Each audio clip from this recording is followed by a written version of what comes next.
Live from across the divided states of America, it is time now for another edition of the most disruptive show covering news, events, and politics from across these disunited states and the surface of our increasingly divided globe. In the independent corner, I am your political analyst, Shane Stranahan. And in the left corner, I am the indefatigable, a burning ember in the darkness, your political analyst, Jamarl Thomas. And together we are Fault Lines with Thomas and Stranahan. All right, hope everybody's having a great morning.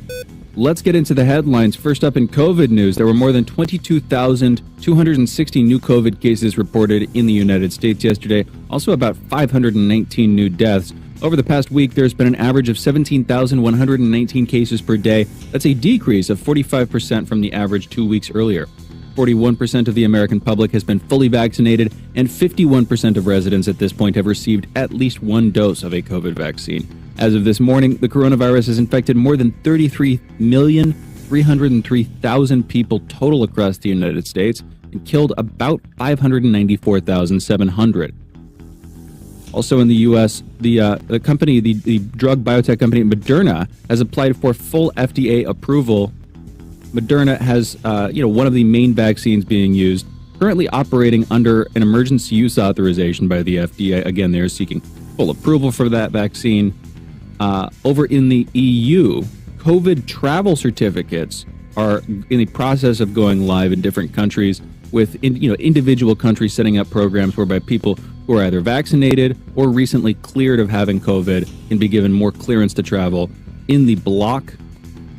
In India, a New York Times report is suggesting that at worst, their death toll could be up to 14 times higher than the currently stated levels, with up to 4.2 million deaths in their worst case scenario. In their more conservative scenario, they see 600,000 total deaths. Currently, India's official death toll is just over 300,000. A less conservative and more likely estimate between the worst case scenario and the most conservative scenario that they propose would be that the current death toll is at about 5 times the official count, a little bit over that, at approximately 1.6 million deaths. And if that's true, I want to come back to this. Just think about that for a second. Right now, the official number, a little bit over 300,000.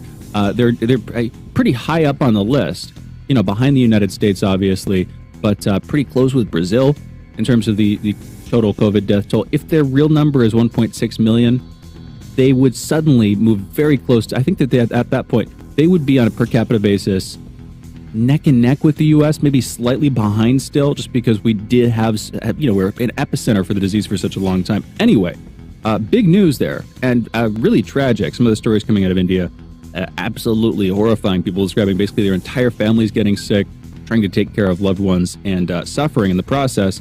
The United Kingdom, in other COVID-related news, has saw no new COVID-related deaths yesterday for the first time in over 14 months. That's since the virus really kicked into high gear and lockdowns began in March in many countries last year. And again, that was the first time that the United Kingdom saw a death, was in March, and this is now the first time they have seen a new day with no deaths, which is in their own way a very big milestone. They also had big vaccine successes. In national news, Joe Biden visited Tulsa, Oklahoma yesterday, where he spoke about the Tulsa race massacre.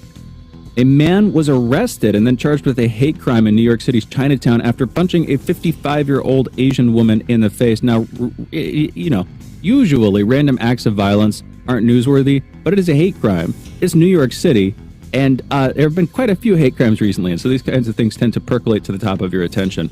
In international news, opposition parties in Israel are close to signing an agreement that would create a new government in the country, leaving current Prime Minister Benjamin Netanyahu out of that government. They have until midnight to reach an agreement.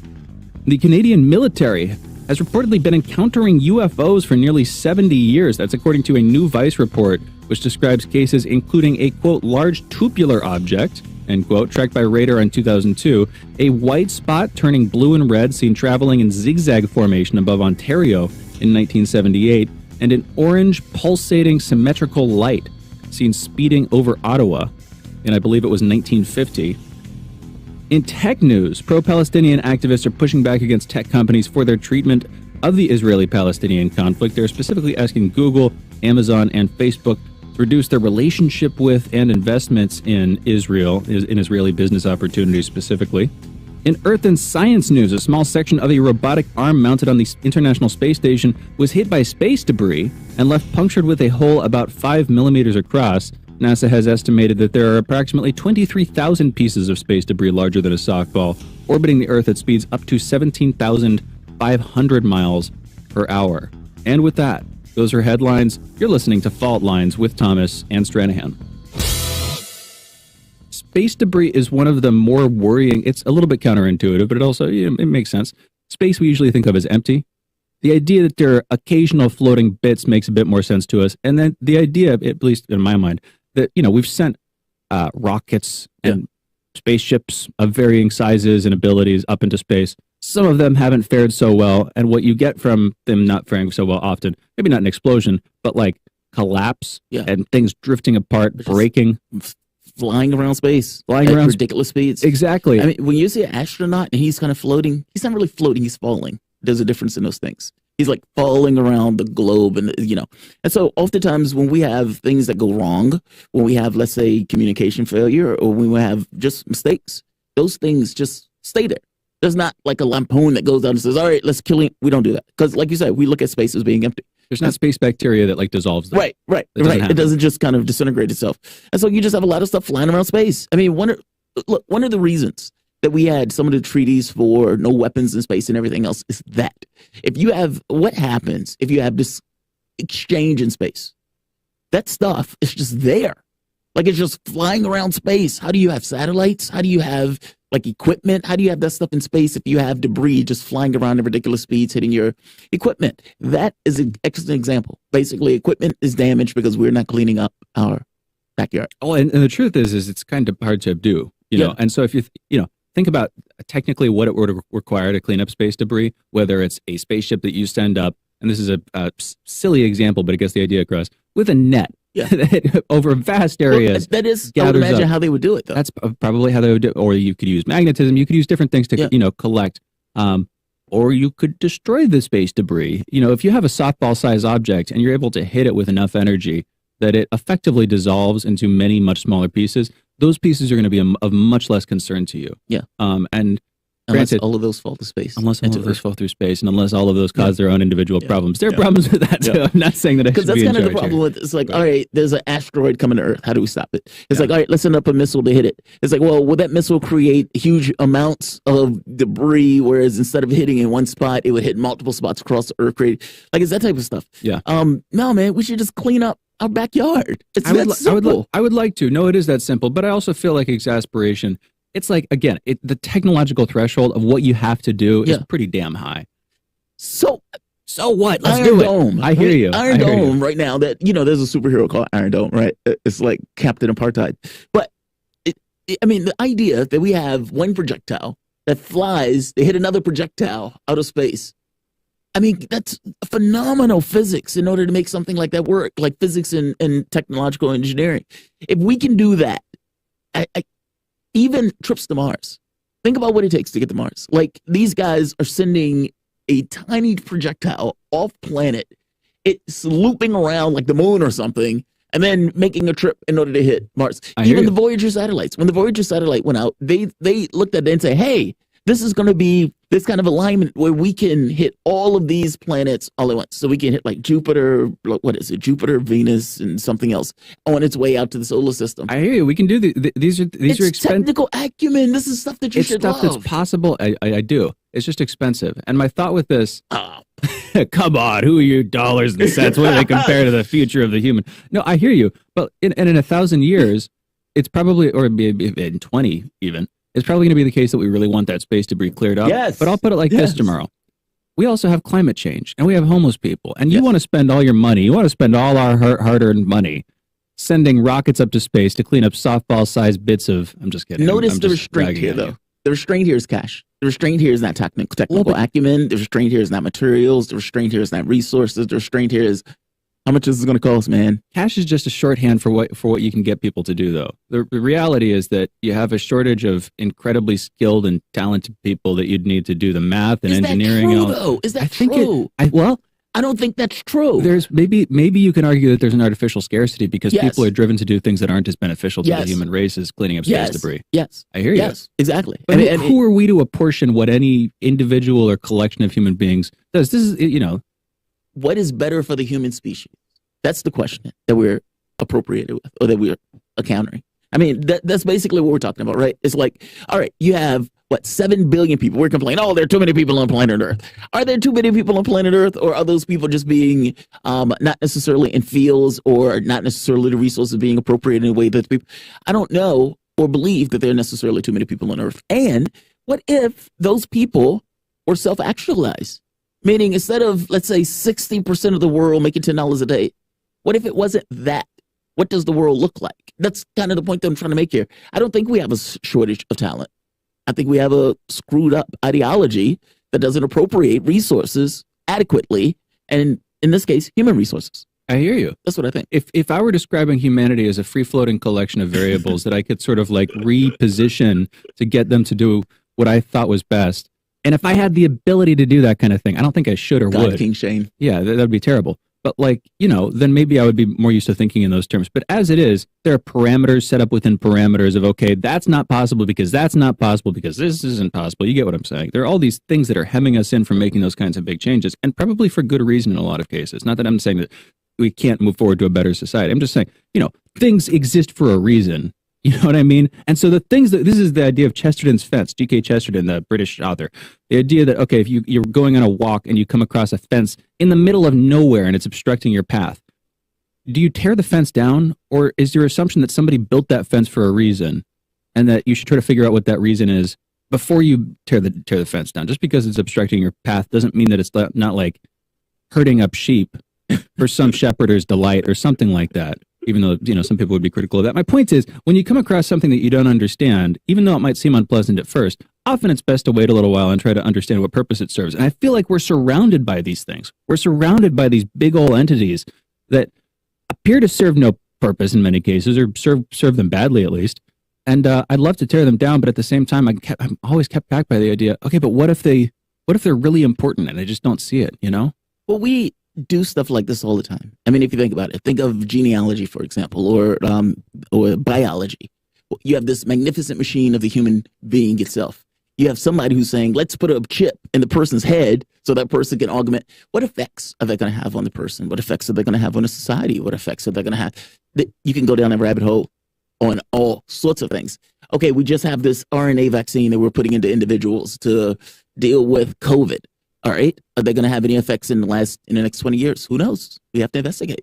I guess my point is we make adjustments all the time. This is one of those adjustments where human beings have created edifices, and those edifices serve and benefit some more than others. I am okay with tearing that down. If you're asking me why is that there, I suspect it's there for the same reason. I suspect it's there because it's serving to benefit somebody. That gate is there for the benefit of somebody else. I agree too. I hear you. I think that the trouble comes in when you have these structures that simultaneously benefit some individual people, and then in this larger sense, everybody abstractly, collectively. Yeah. In other words, this is the thing with government. Government is going to be taken over inevitably at every turn, to a certain extent, by special interests. You're going to have elites come in and steer things their way, which is a good case to have against. It's a good case to make against government. But at the same time, what it's going to do is, if the system works to a certain extent, if people come to depend on it, then in the same way that the elites are benefiting from it, everybody's benefiting from it. And so if you start to threaten to tear that down, even though some people are benefiting from it and it could be improved in some ways, if the lot of everybody is made worse, that's the question, right? Like, so let's say you were a Democrat, let's say you're a progressive, let's say you're lefty, and Hillary Clinton is running in a race. Hillary Clinton says, vote me in. And if you don't vote me in, Donald Trump is going to get in office. And you say, well, what about Medicare for all? Yeah, I'm not for that. Well, what about expansion of Social Security? I'm not for that. Well, what about... And she tells you that she's not for any of these things that you believe in. Should you continuously vote for? Now, knowing that voting for her perpetuates the very system that you are entirely against, do you vote for her? Or do you say, look, if you want to get in office, you are going to have to back some of these proposals. Otherwise, we both lose. Nobody wins. But what color is her hair? Is it orange? Because if it's not orange, I like her. I think that's what I'm supposed to. If it's not orange, she's fair game. If it's not orange, then she's not you know who, and therefore I'm supposed to be okay with her. Look, I think that's a fair question, right? where, like there's a line in the Matrix where the computers are like, there's elements of existence that we're willing to accept in order to, meaning we're willing to let it all fail and accept the levels of existence in order to make that work. I mean, at a certain point, you do get there, right? I mean, because that is the argument of our system. It's like, hey, we're going to have this guy, $100 billion. And yes, you're going to have deep poverty. However, you have a government, you have a system, you have all of the stuff to keep in play and everything else. And let's keep this ticking along. And you get political actors who say, we're not happy with the system. And you have other actors that say, okay, well, we can topple it all, we can kill it all, or you can accept what is. And that's this is the one concentration camp less argument.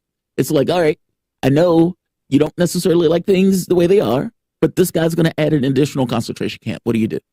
It's that stuff. I mean, that's basically the question that you're asking. It's like, at what level of society are you willing to accept in order to make society better, potentially? And if you have elites who say, yeah, we're not willing to give up the reins at all. No, not at all. We're not willing to give up any measure. We will tank it all before we give up anything in this case. Then what do?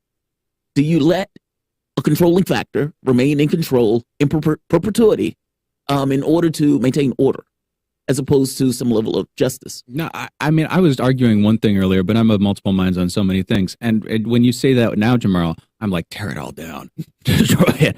And I'm like Bane or something like that, wanting to come in and like uproot society. Because you realize they have you over a barrel on some level. Well, it's a controlling element. I guess what makes the difference for me is that what we've left out of the conversation, but what seems inevitable in this kind of political environment, when you live in a democracy and the elites need your support to maintain their power, then they have to change your mind about certain things. Mm-hmm. They have to use propaganda. They have to do certain things to affect you. And in the process, I feel like they limit you pretty seriously. I feel like they diminish your potential. Yeah. They get you to behave in certain ways and buy certain things and vote for certain people and say certain things and think certain things. And at the end of the day, after you've done all this, and they're directing it effectively, giving out power and prestige and all of the trickle down effects of the political system.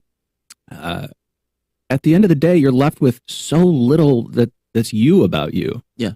And that's damaging to the human spirit. And that's where I don't know, we quibble about human nature and stuff sometimes. Yeah. I guess it seems sacred to me, the idea that there is some potential that we carry within us, each one of us. And it should be nursed. That it should be nursed and nourished, and you should express it, and it should be the goal of human civilization to help people express it. Great. And if you have elites who want to suppress that, which I think by and large they very often do to maintain their power, and I could get into specifics, but just leave it there. Yeah. That's bad. Yeah. Whatever you need to do to change it, you change it. But that's the history of humanity on some level, right? I mean, that's the human struggle as it perpetuates itself through time. At least that's my argument about it. I mean, it's this kind of thing of, because at what point was there ever a time where that, vision of humanity was maximized? This emancipatory humanity. Yeah, there isn't. Never. Yeah, no, I don't think it makes any sense to yearn for some halcyon days. Where do you go back to again? Yeah, it doesn't exist. So the catch becomes, what does that look like? And how do you move towards that? There's shades of freedom that we see, like rays of light shining through a prism at different stages in human society. So early on in human society, when you're living in a tribe, for instance, you have very little of certain kinds of freedom and quite a bit of other kinds of freedom. Right. So in terms of the amount of thoughts that are available to you to think, there's actually quite a bit less than there is in modern society. Yes. Simply because you don't have books, there are only so many people you can communicate with, et cetera, et cetera, et cetera. Pick up your cell phone. Learn about pretty much anything. Yes. It's astonishing the amount of information that's available to people compared to what it was back then. And yet, if you think about in the natural world, dangerous as it may be, how many places you can go unpossessed, unrestricted, just traveling, you might die. Yeah, right. Right. You might die pretty quickly if you leave your family behind, and even if you bring them with you, you might all die. But there's certain and similarly in modern day society, certain things are very restricted, other things are very permitted. But it's like across all this span of time, there's this image of what's possible if you had the most of these different kinds of freedom. And I think that's what we yearn for in these utopian visions that we have. But I don't think they have to be utopian. I think they're if healthcare and education was supplied across the world, just thought experiment, what does that look like? Any individual, regardless of class, regardless of distinct, whatever else, that person can maximize his education. Now, I have no expectation that everybody is going to utilize that. But what does that look like if 2% of the world, whereas the overwhelming majority right now can't do that? What if 2% or 3% can? What does that look like? Think about the technologies. Think about the Elon Musk that is sitting out there in a trash heap because they don't necessarily have the resources available to them, but will have them in that world. And so it's like you have a world that is allowed to basically accentuate its capabilities. That's astonishing. You have 1 billion people sitting in China or in India, or how many people do you have in Brazil? And you think of all of these countries, many of these poor countries, what if those people had the ability and capabilities to fund their wants or needs? I just think it's a different world. Like, I don't think that's utopian. I think that's very within reach. Because that's just a dollar. They'd burn more coal on the way, and we can't have that. Well, Jamarl. that too. That too. But again, that's even something that is being thought about now in a way that wasn't necessarily thought about prior. Totally.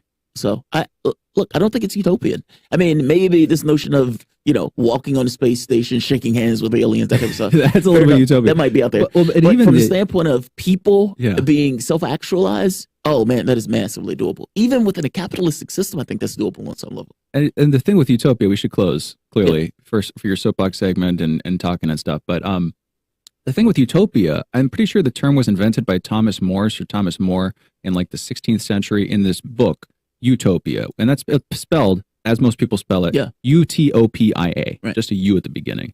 And it was kind of satirical or something, because when you look at what the actual meaning of that word means, it's not a good place or a perfect place. It's no place. It's literally a place that doesn't or can't exist. And it's perfectly intentional. Now, there is a version of spelling that word, Eutopia,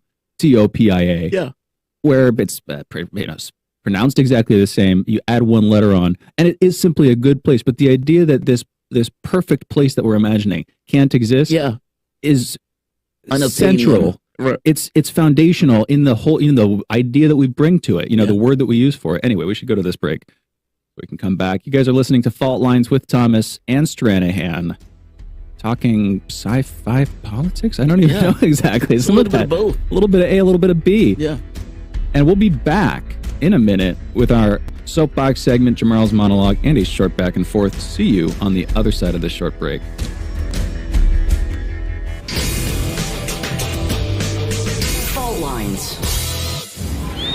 What do we want? News, politics, and culture. When do we want it? Wait, we weren't finished. News, politics, and culture without the red and blue spin. Okay, so now when do you want it? Daily from noon to 2 p.m. Eastern Time. Okay, satisfied now? Never. Tune in to Political Misfits on 105.5 FM in Washington, D.C. and on 102.9 and 104.7 FM in Kansas City, Missouri. Daily for our analytical fix. No surrender.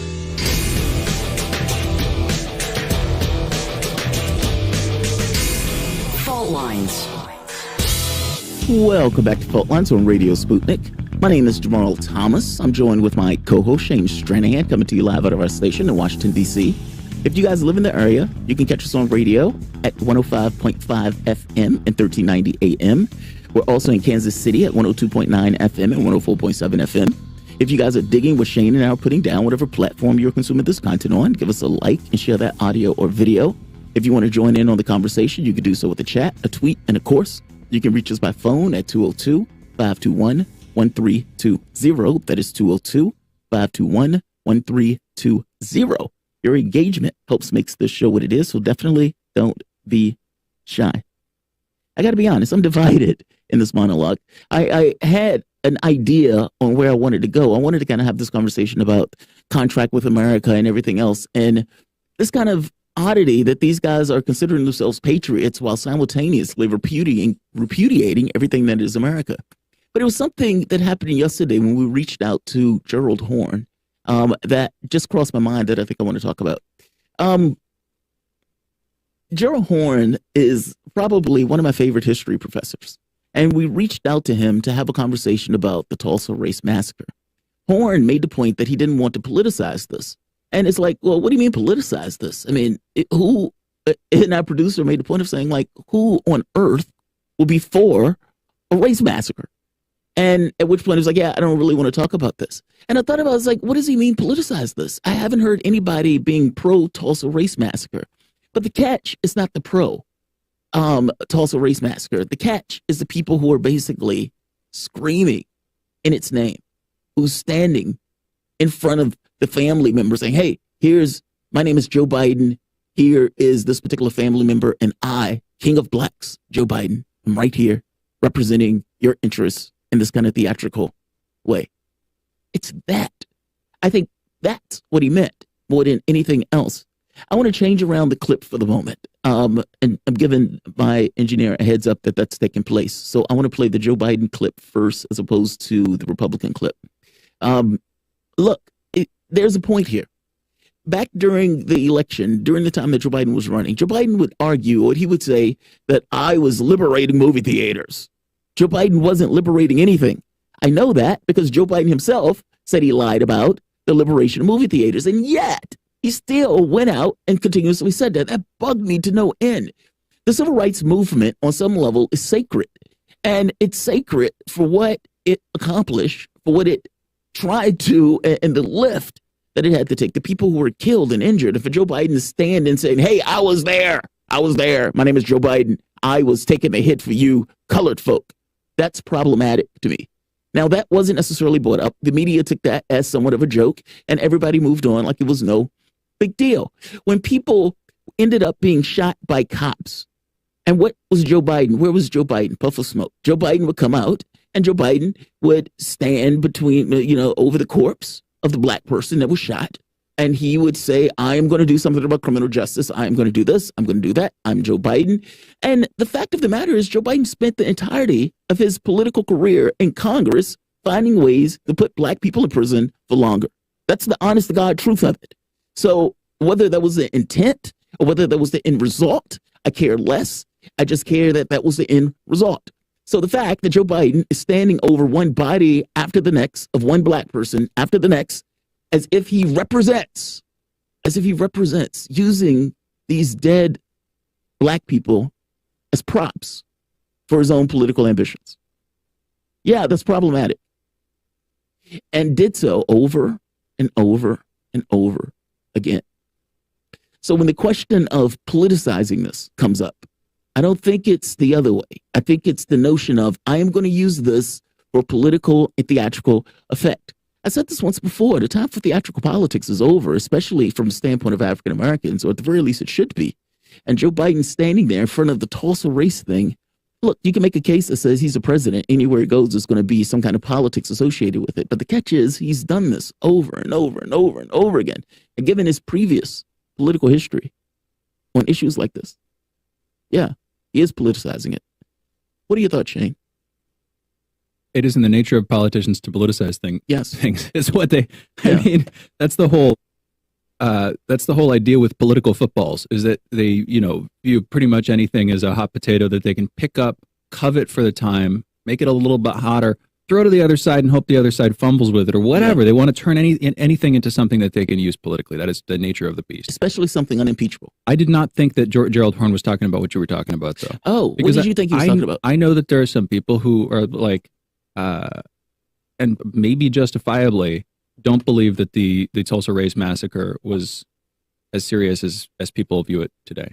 Yeah. So if there were you mean from the standpoint of the number of deaths? Like the number of deaths, that kind of thing. Yeah. But I mean, I think we can agree though that place was destroyed. That place was destroyed. Like and that place 30 blocks. Yeah, and I don't even nothing else. Like even I'm not if you an expert on the number of deaths. Of the very simple version of it is that they have several dozen death certificates, something like 30 or 40 death certificates of people. And then the suspicion is that there are like mass graves where people were buried, but you haven't found the mass graves. It seems unlikely at this point that you will find them just because so much time has passed, although theoretically you could. But there was a commission that found that the deaths were higher than what they were initially and I think 300 was the upper limit that they reached. Yeah. In other words, 300 was the sort of worst case scenario. Like 55 to 300. Which is the number that people latched onto. But whether it's 150 or 300 or 30 or whatever, that is relevant because those are hundreds of lives that we're talking about. But at the same time, I mean, the Boston Massacre were like 12 people. What's up? The Boston Massacre was like 12 people. Yeah. So, I mean, if it would still qualify as a massacre. Yeah, right. That's that's the point. Yeah. And I don't know what the hell it is, but when I heard him say that, I thought that that's what he was talking about. I could see exactly what you're saying though. Okay. And it's fact, it's relevant. Yeah. I mean, but that's what politicians do. The time for theatrical politics is never over, Jamarl. I'm sick of it. Like in the 60s, I got it. Right. It's like it's this notion of how far can you move politically in a given environment. And so it's like, okay, we're gonna hire this woman for this position. Oh, that's great. Or we're going to hire this black person for this position. And it's as if the race of the individual somehow directly relates to the politics more than the class of the politician. It's very weird. And so it's like, yeah, the theatrics need to be over with. And when people are regarding this, especially blacks, and, this question of what a year after Floyd, what's like nothing changed for a year after Floyd because nothing changed. It's like, what do you think was going to happen? Did you think that ideologically that people were going to reach this? No, it doesn't work that way. It's environmental. It's not, And so it's like, yeah, I do think there's, you're right. Politicians are going to be politicians. And I guess my issue with this is this took place over and over and over again. Would Biden have commemorated this regardless? Yes. But then he says, I'm going to unleash all of these things that are going to be beneficial to the black community. And what he came out with was nonsense. Like, honest, like I was trying to find the list of things, but it was stuff that it was the most modest of modest things that he was talking about, as if, all right, this is going to be some way of trying to make up the gaps of the past and everything. It was nonsense. Nonsense. Like, that's what I mean when I say theatrics. Like, I'm tired of theatrics. The theatrics don't get you anywhere. They don't do anything for me anymore. Yes, I get it. It's a low bar to say a massacre of black people was bad. Yes, I get that. It was. It was horrible. I get it. Is there more? Like, you know what I mean? Like, that's such a low bar. Well, but they're going to go for the low-hanging fruit. I mean, the visible affirmative action thing where you put people in positions of power, from underrepresented minority groups. Yes. Not even minority groups necessarily. Like, if you're putting a woman in charge, pretty sure the gender split is roughly 50-50. But you get what I'm saying. Mm-hmm. You put people who are historically in positions where they've been disenfranchised or deprived of power. If you put them there, that's the easy thing to do. The making of like deeper economic changes, that's the catch. Whether it's good or not, that kind of thing. I'm not even sure. Depending on specifically what we're talking about, a lot of that stuff might not be good right now, or in general. But I would argue much more strongly right now. So right here, it says Biden announces Harris will lead push for voting protections in response to states reaching balance restrictions. I wonder how long until she comments on that. Months? And that's the other thing, right? And we got to close it. But think about how many things that he has put her in charge of right now. Yeah. Immigration, voting, I think it's inequality or something like that. So basically, every program that the president of the United States is supposed to be dealing with, he's pawned off to Kamala Harris. Well, she probably has more of her wits about her. My thought is that he's a transitional president, and I think he was being honest about that. Look, it was like, look, transitional. She can't win on her own. I've ensconced her in this office, and so if I blink out one night, or if the next time come around, I am barely here now, so I'm going to let her run. Joe Biden is the cocoon. Yes, he's exactly from what you're saying. Yes. I know we need to close. Have you seen the movie Cocoon? Yes. Joe Biden could really benefit from that kind of age rejuvenation there. I don't mean to make just yet another ageist joke. Anyway, we need to go into our break. You guys are listening to Fault Lines with Thomas and Stranahan. We'll be rejoined on the other side by Alexander Mercouris, talking about the situation in Belarus and EU COVID travel certificates. Whether you're vaccinated or you've recently tested negative for COVID, we'll be talking about those travel certificates as well as political persecution and political theater in Belarus. You're listening to Fault Lines. Be right back on the other side of this short break. Fault Lines. You're listening to Radio Sputnik. Want to know how international issues fit into local ones and how local issues fit into international ones? With the historical context to tie them together, we're bringing it to you all by any means necessary. Tune in weekdays from 2 to 4 p.m. Eastern Standard Time to hear me, Jackie Lukman, alongside my co-host, Sean Blackman. By any means necessary, your guide to connecting the social, political, and economic movements shaping the world around us.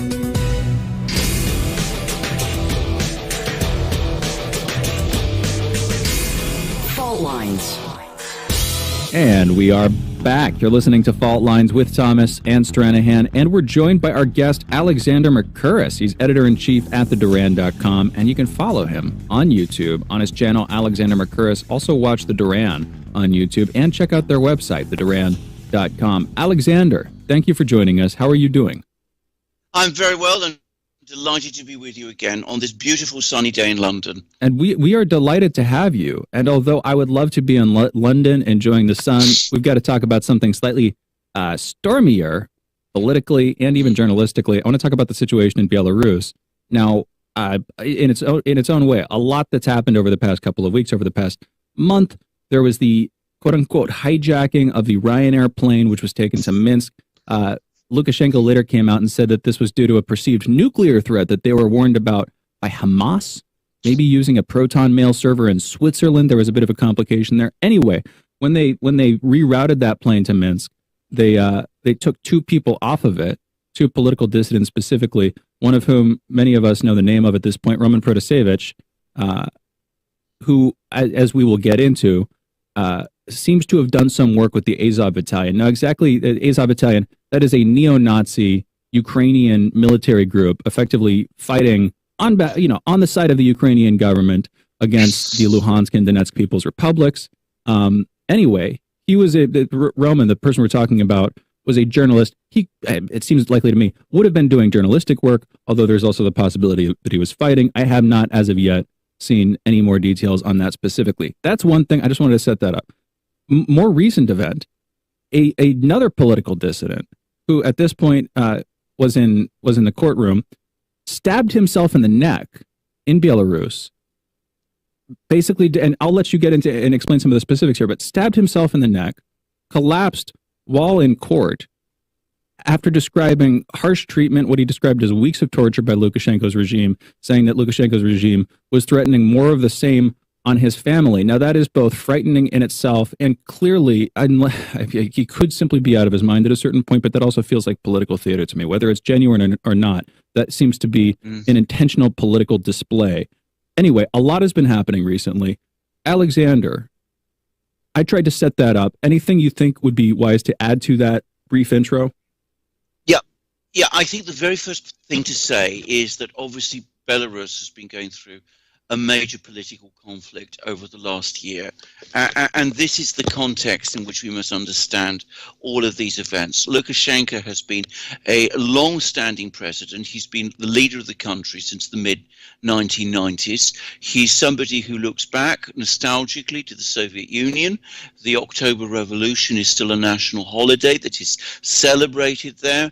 He has very much his feet in the Soviet past, which does command a great deal of support on the part of many people in Belarus, not just old people, but factory workers, people who live and work in the countryside, in the center and east of the country. It's also the case, however, that he has been in power in Belarus for a very long time. People in Belarus, many of them, not all of them Nazis, not all of them fascists, not all of them right-wing, many of them, perfectly decent, democratic, socialist-minded in some cases people, have become increasingly disaffected by his rule. And it is undoubtedly the case that last year, in the summer, there was an upsurge of opposition to him and a widespread perception that he had faked the election results. He probably won, but not by the margin that he said. And I think that offended and upset a lot of people. And there were protests, and those protests, unfortunately, as tends to happen in Eastern Europe, were hijacked first by extreme right groups, and secondly, and I have to say this also, by Western agencies which have a particular regime change and geopolitical agenda in Belarus. But it is also true, and one must always remember this truth, that Lukashenko and his police did respond very toughly to those protests. Some people were indeed very roughed up. An appalling video was published by the Belarus Interior Ministry showing very frightened young people who'd been rounded up and held in police stations and who were clearly being humiliated in an extremely public fashion. That did galvanize the protests initially. I understand that the Russians were furious with Lukashenko for doing that and tried to dial things down. But unfortunately, and I'm not talking about the specific incident, I don't know very much about this person, the possibility that somebody has been mistreated in a prison in Belarus is a real one. Yeah. So on the one hand, you probably do have a desire by some people to create theater, to embroider, if you like, the anti-Lukashenko narrative by pretending to be perhaps more harshly treated than they were. But to some extent, Lukashenko has himself created this narrative by the very tough way and the very brutal way he did respond to some of the protests, especially at the beginning. And one can never be completely confident that some of these things aren't still going on in Belarus as we speak now. So unfortunately, though I would like to say either that this story is either true or false, I can't say it. There may be some truth to it, or there may not be. It's very difficult to know. Yeah, I wouldn't necessarily be shocked by if it is true, nor would I be shocked by this could be on some level theater, but it could on some level be what he considered to be the only card he had at his disposal on some level in regards to getting the story out.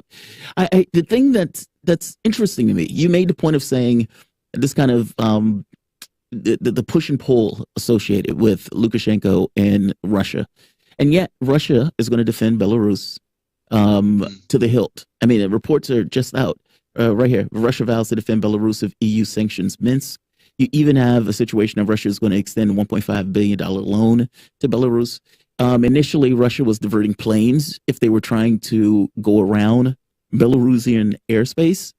So if indeed Lukashenko was kind of playing the field and wasn't necessarily this kind of straightforward, stalwart ally of Russia, why is Russia attached itself so firmly to support and back Belarus?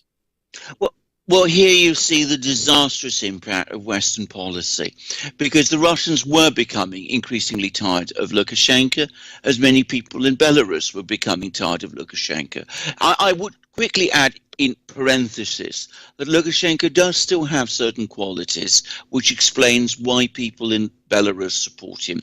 He does appeal, as I said, to a tradition in Belarus, which is leftist, pro-Soviet. It was a country that did feel very committed to being part of the Soviet Union. And he is an extremely tough and extremely efficient and capable manager.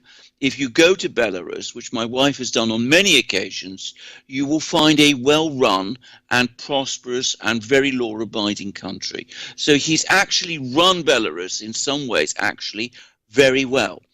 But at the same time, the Russians have sensed for some time that he's increasingly unreliable. He's becoming erratic in his political decisions. They didn't like the way he handled the protests back in August, and they're very unhappy about some of his foreign policy orientations and his attempts to play the West off against them. So the Russians would not have been sorry to see him go, just as many people in Belarus probably feel that the time for him to go has come. But along comes the West. They start backing various people within Belarus itself, people like Mr. Protasevich, the man who was removed from the plane, who clearly does have a far-right background. Right. One can, there's been attempts to downplay it, but I mean, the evidence that's now coming out is overwhelming. And clearly, they were playing a very big game of geopolitics, trying to detach Belarus from Russia. So in that kind of situation, people who were opposed to Lukashenko in Belarus, but who do not want to see Belarus drawn into the Russian orbit because they feel attached to Russia, and that is a large number of people, have now consolidated their support behind Lukashenko because he's keeping the West at bay. And the Russians, for their part, have had to grit their teeth, and they're having to work with Lukashenko at the moment because for the Russians, Belarus is an absolutely fundamental security issue. They will not accept and tolerate a pro-Western government like the one in Ukraine being established there.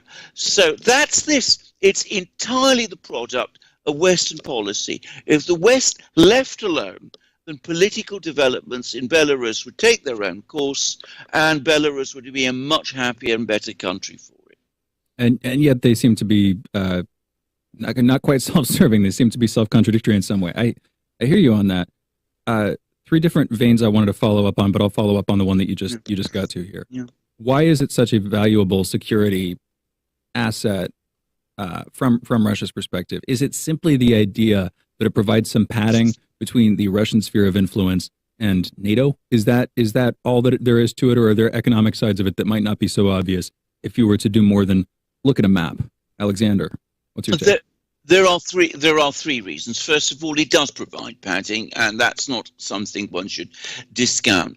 Secondly, Belarus is very important industrially to the Russian industrial economy.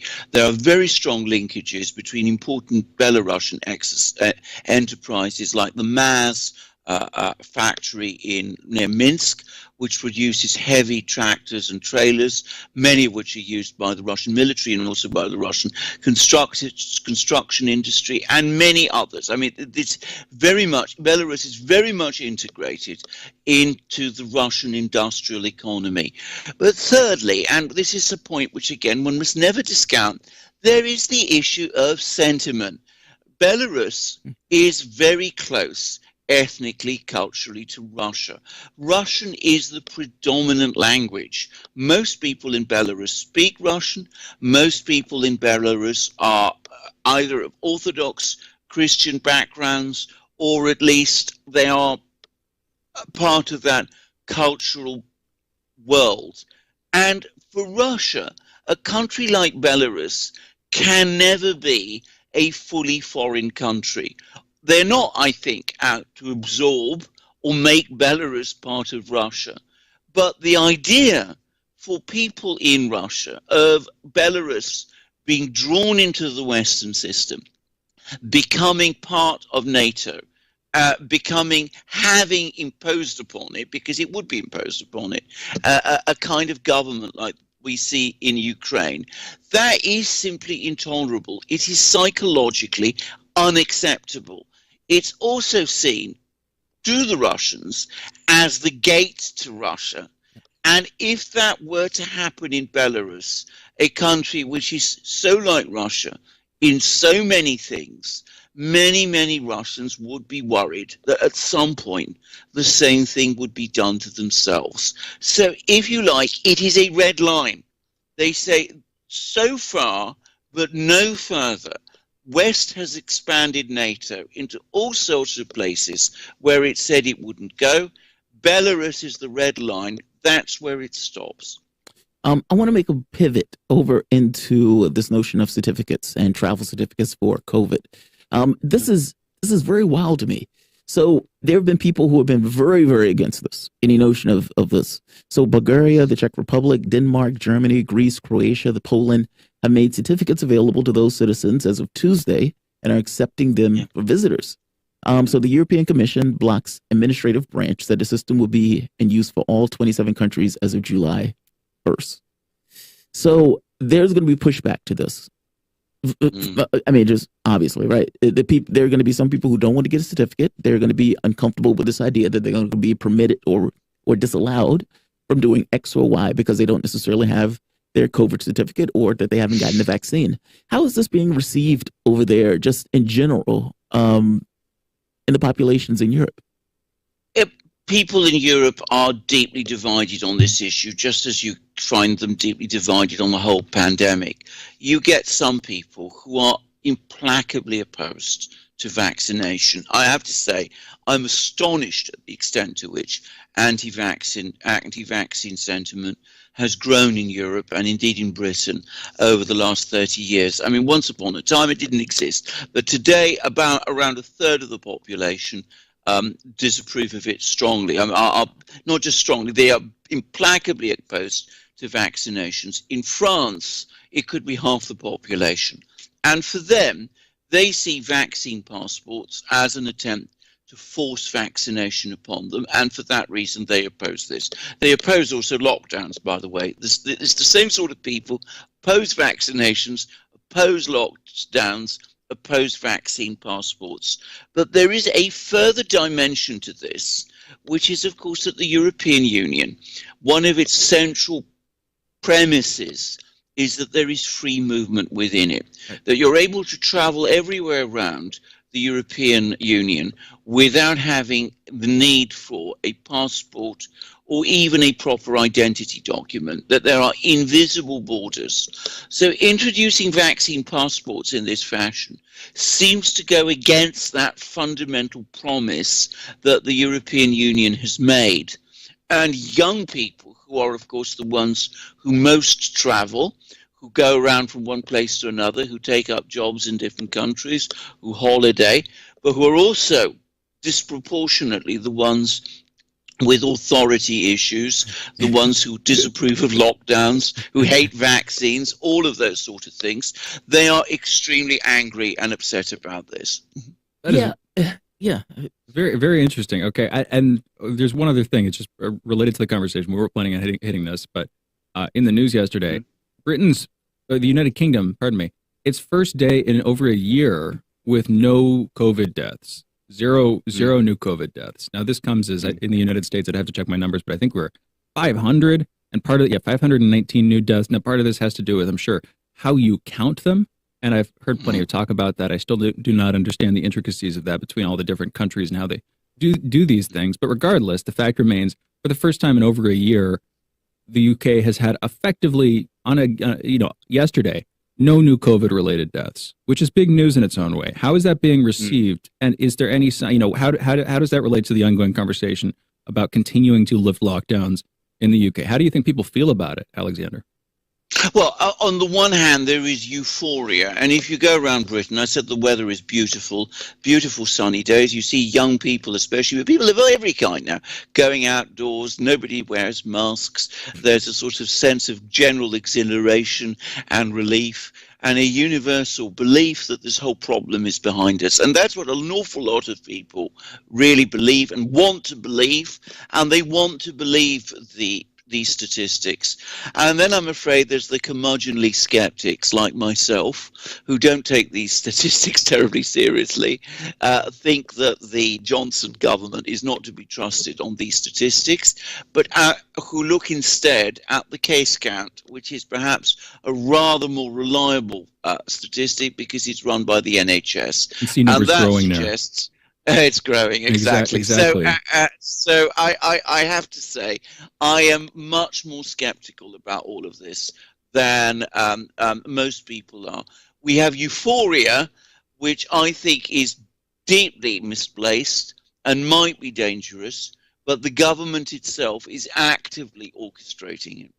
Well, while we're talking about this for the moment, I want to get into the Johnson government and the Cummings report and the way in which it seems like Johnson is just untouchable.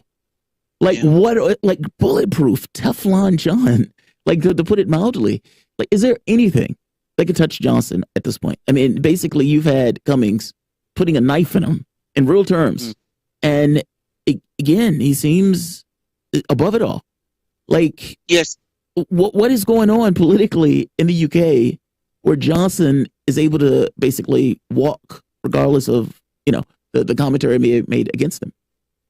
Well, I think there is a straightforward explanation for this, and that is that there is no opposition to it to speak of.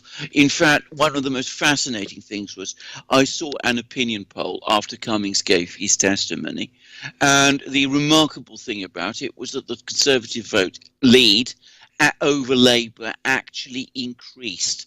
It increased by 1 point. Wow. And the reason for that is not, I think, that there is vast enthusiasm across the country for Boris Johnson, or that people are not aware at many levels of what Boris Johnson is all about. But they are extremely put off by the Labour Party, where there is a right-wing faction which is intent on gaining control and is using Keir Starmer to do so. and which is purging all sorts of people who were formerly popular. Bear in mind, Jeremy Corbyn was a popular leader of the Labour Party for a long time and did, in fact, enjoy a lead over the Conservatives for quite a lot of the time that he was leader of the Labour Party. But he and all the people around him are being purged by a right-wing faction of the Labour Party, which has no actual policies or ideas, and is not interested in opposing the government in the House of Commons, because it is far more intent on pursuing factional battles within the Labour Party itself. So in the absence of an opposition, Johnson at the moment is well ahead. But it is striking that you're starting to see beneath the surface a surge, a change. And one of the most interesting things is that the Greens are now the third most popular party in Britain, having overtaken the Liberal Democrats. And they're clearly beginning to bring together opposition to the government and to Keir Starmer's Labour Party in the big cities. They're now ahead in places like Sheffield and Leeds and Bristol, and that is a political earthquake which may be to come. But if you want to understand why Johnson appears so strong, look at Labour. If you had a strong and effective opposition, the fragilities and contradictions of the Johnson government would become very obvious very fast. And coming back to the Greens here, what do their policies look like? We've talked about the Greens in Germany. What is their criticism of Labour? Would they be simply a sort of new left party? I mean, clearly not new, but would they be a resurgent left? Would they see themselves and cast themselves that way? Who are the Greens in this contest? You put your finger on a major problem, because, of course, the Greens are becoming the people to whom more left-wing, more socialistic people, younger people are being drawn to, because they see it as a radical alternative to the Labour Party. But the Greens themselves are very much a party in making. They have still not defined themselves on many issues. There are very right-wing Greens. There are people who have different views on different things, and they don't have a clear set of policies. So they're not yet remotely in a position to establish themselves as a clear-cut. But they've been around for 30 years. Yes, I know, but Alexander, go for it. Very much, but as a fringe. It's only over the last 2 years or so that they've begun to emerge as a political force. And they're remaking themselves, basically. They're recasting themselves. Yeah, they're recasting themselves. A little bit like has happened to the Greens in Germany. But, of course, the trend amongst the Greens in Germany has been for them to become more right-wing. At the moment, the trend amongst the Greens in Britain has been for them to become more left-wing. But whether or not there's any real stability there, I don't know. Now, whether or not the Labour Party, which is ultimately still the big opposition party and the only party that could displace the Conservatives at the moment, is going to find it so how it's going to deal with this problem is the key issue. But they know he's failed. They know that he's failed, but as I said, if you're pursuing factional fighting, you don't really see beyond it. And that's, I think, the major problem. If they continue in the way they are, then I think they could see their support in the cities peel off to the Greens, and in the industrial areas peel off to the Conservatives. Or rather, not so much people voting, who former Labour voters voting Conservative, as staying at home because they don't see any future voting for the Labour Party. Alexander, we're going to have to end it here. I really appreciate you coming on. I always appreciate you. You're one of my favorite guests. So thank you. Your insight on this stuff and your knowledge of politics is phenomenal. The voice that you guys were listening to is Alexander McCurris, editor-in-chief at theduran.com.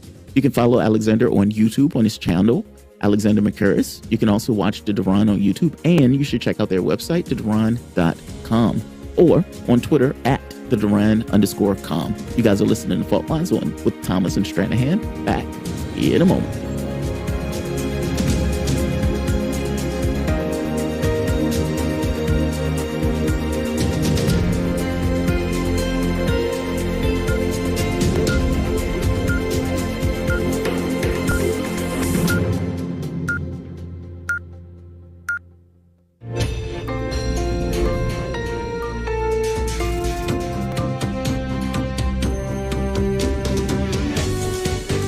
listening to Radio Sputnik.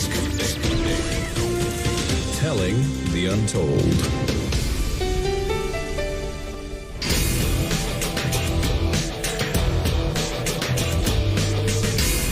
Fault lines. Live from the divided states of America, precipitously perched at the edge of this resilient and exploited globe. Welcome to your context lens for the American perspective. In the left corner, I am your ever-vigilant, your indefatigable political analyst, Jamarl Thomas. And in the independent corner, I am your political analyst, Shane Stranahan. That would strongly imply that you are listening to Fault Lines with Thomas and Stranahan.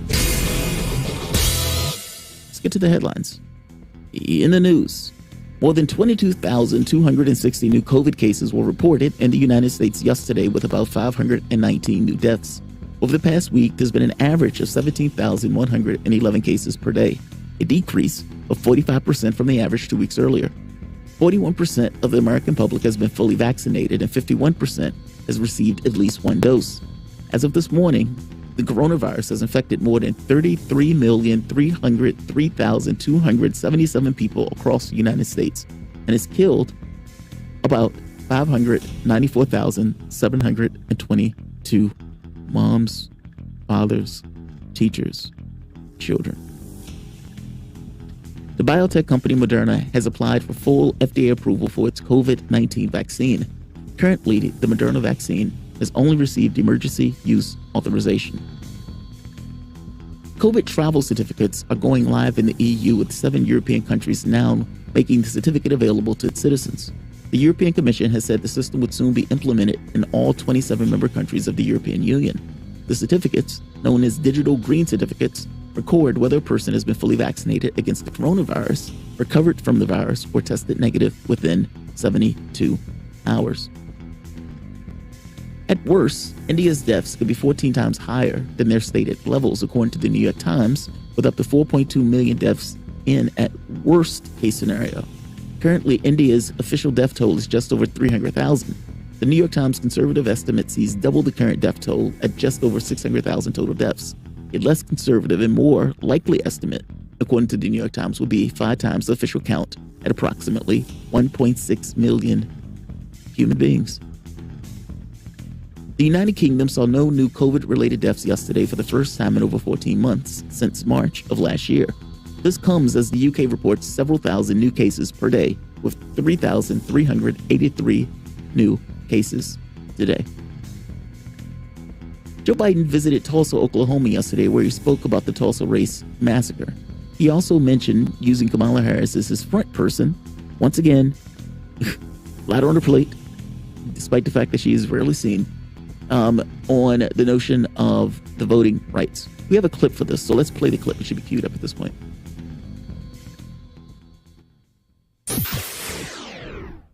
As for the act of voting itself, I urge voting rights groups in this country to begin to redouble their efforts now to register and educate voters.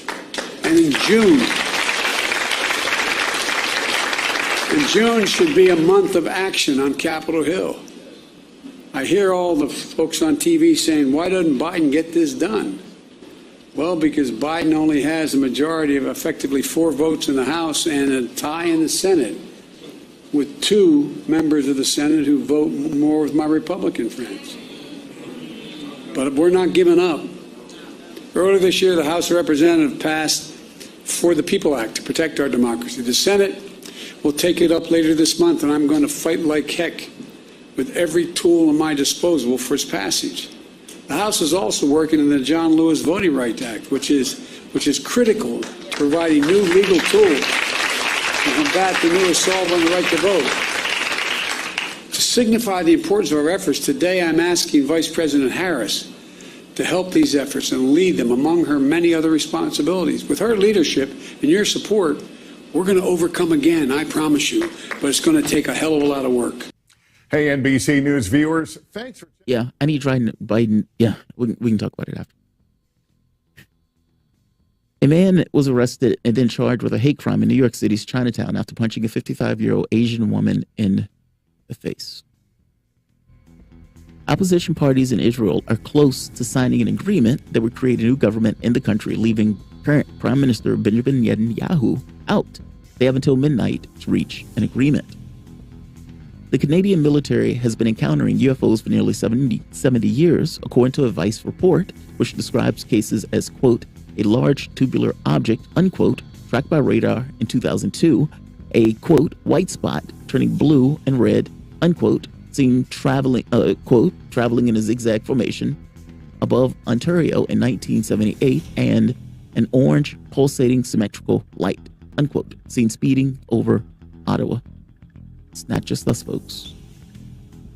Pro-Palestinian activists are pushing back against tech companies for their treatment of the Israeli-Palestinian conflict, specifically asking Google, Amazon, and Facebook to reduce their relationship with and investments in Israeli business opportunities. And last, a small section of a robotic arm mounted on an International Space Station was hit with space debris and left punctured with a hole about 5 millimeters across. NASA has estimated that there are approximately 23,000 pieces of space debris larger than a softball orbiting Earth at speeds of up to 17,500 miles per hour. You guys, those are your headlines. You guys are listening to Fault Lines with Thomas and Stranahan. The Biden thing bothers me. It bugs me to no end. So he is giving a speech. He's talking about, I'm going to do everything in my power to get this done. And people keep saying, why doesn't Joe Biden get it done? Why doesn't Joe Biden get it done? I guess he's talking about people like me who say, why doesn't Joe Biden get it done? And he says, well, and he takes a swipe at Joe Manchin and what are they, Semina, about basically the voting rights stuff.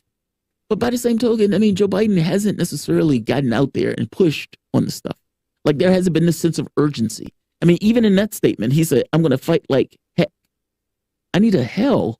I need you to be able to say hell. Like if nothing else, meaning I need a sense of urgency. And I need a sense of urgency that comes out of you in a way that says, we got to get this done, et cetera, et cetera. The thing, my monologue was going to be on the voting rights stuff. Because, and Andre, if you can cue up the first video, because I want to make the point, I guess it's backwards. The voting rights legislation is not something that's just ethereal. It's not something the Democrats are just, maybe we should. No, you should get that over the finish line. This is an issue you can look at in two parts. Partisanship, rank partisanship of the Republican Party. There's like multiple states, it's like 20 states that are basically trying to put in and change voting rules in order to make it easier for the Republican president to get in office.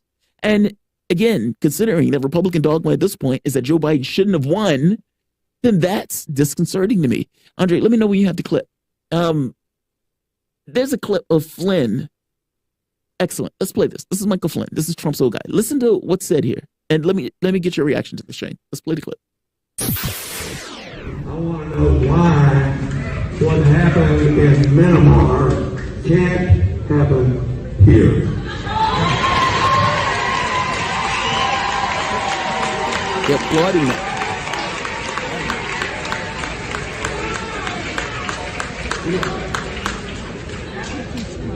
No reason. I mean, it should happen here. No reason. It should happen here.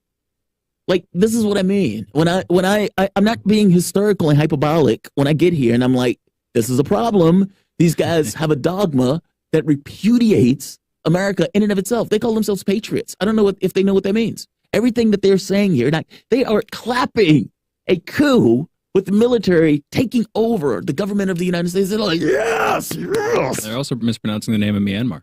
He said Myanmar. That too. He's minimizing Myanmar. That too. I guess that's startling. But that's my point.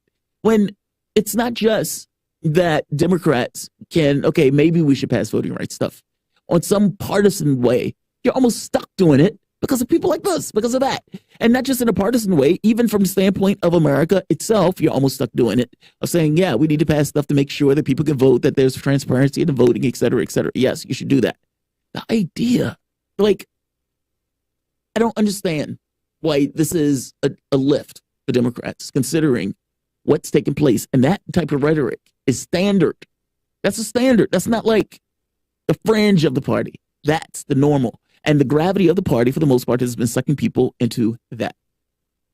So what are your thoughts? I mean, am I being hyperbolic in my thoughts about this? I mean, Flynn is not a fringe character. I don't think that's the new normal. I don't think that is the normal. I think that that's a representative fringe. And when I say representative, I don't mean of the Republican Party. I mean of a minority of Republicans and probably some non-Republicans, but conservative-minded folks in general who are militant. And whether they have, often they would have a rifle in the closet, whether they're willing to pick that up next weekend or whatever, I doubt. But the idea, the support for the Myanmar coup thing, which apparently has been a thing, reading into this specifically after Flynn's comments, didn't realize it, but apparently, like among QAnon supporters and some of the more radical adherents of Trump's base, there's been a bunch of support for the coup in Myanmar, which I kind of want to look into because I'm like, okay, but what do you guys like about it? What do you think is positive here? Is it contesting Chinese influence? Are you bringing geopolitics into it? Are you just making yourselves tools of the very establishment Trump cast himself as fighting? I don't know. I want to get into that. With Flynn, he has denied that he said that there should be a coup in the United States. Yeah. But you just heard it for yourself. And I was like, exactly. He used the word should, not could or would. He said should. It was very clear. He said should. And you can hear the applaud. Now, he might have been responding to the applause of the audience. I don't care. But who gives a flying F? Yeah. That's not a good flying Flynn. Yeah, right. What you don't want is an agitational call and response between a politician and their audience, because that becomes demagoguery. And I'm not saying Flynn is a politician, but clearly he's a political figure, and that's what this leads toward broadly. That was massively disturbing. But there was somewhere else I wanted to go. Oh yeah, Biden. Because we kind of pivoted and started talking about Flynn stuff. Yeah, because I was making the point that there needs to be that behavior, and that talk permits this notion of, all right, we need to do something about the voting thing. And look, I think they should have did something about the voting thing years ago. It's just, as a political party, why wouldn't you? But what do you do about the voting thing? When you say that, that's a useful sort of shorthand. Yes. But what you do about the voting thing. So when the Voting Rights Act was ripped limb to limb. From the left or the right. I mean, the whole. So it's not from the left to the right to me. To me, it's from the interest of the American public. How do you expand voting for the American public? Meaning every American, when they are born, here's a stamp on your body that gives you the right to vote. That's where I would expect you to go, because that is where the left tends to push this thing. But then the right also routinely says that there is voter fraud up the wazoo, that it's rampant. And that's never been proven. You're saying for the benefit of the American public, well, if approximately half of the American public, the politically engaged American public, approximately half of them are Democrat leaning and approximately half of them are Republican leaning, then what is to help the American public? If each side wants something different, I don't care. If each side wants the opposite thing, I don't care what red and blue wants in this. What I want is the ability. I mean, look, do you believe that people should be able to vote or not if they're Americans? I think the answer is yes. But isn't that, because here's the thing, you were complaining about political theater, and this is the thought that keeps going through my head. What's good for the goose is good for the gander. And political, what's political theater for me, but not for thee. People to vote political theater? Because it's the language. It's the language. How dare we refuse anybody the right to vote? Okay, if I could be a Republican and say, how dare we give illegal immigrants? How dare we give non-citizens? How dare we give Democrats the ability to use graves, etc.? I could use this similar level of hyperbolic language. But isn't that exactly the Newt Gingrich thing? That's not hyperbolic to say that you want people to vote. I guess that's the thing that I'm missing here. America has had a literal history of preventing certain people from voting as opposed to the others. Those people just so happen to have a tinge of color that is darker hue. They use poll taxes and all this stuff. And so it's not like this is in the abstract. You have certain countries or certain states, that the Voting Rights Act was put there to prevent them from for oversight of those states for the explicit reason that they were preventing certain people to vote. But like Texas, you can have a gun license, but not necessarily a student license. Does that mean that does that mean that now everybody who opposes voting, I'm just trying to clarify. Opposing voting sounds so weird. Opposes the unilateral and universal expansion of voting rights without focusing on the potential for voter fraud. Right. Does that mean that everybody who opposes that is suddenly a racist? Racially minded?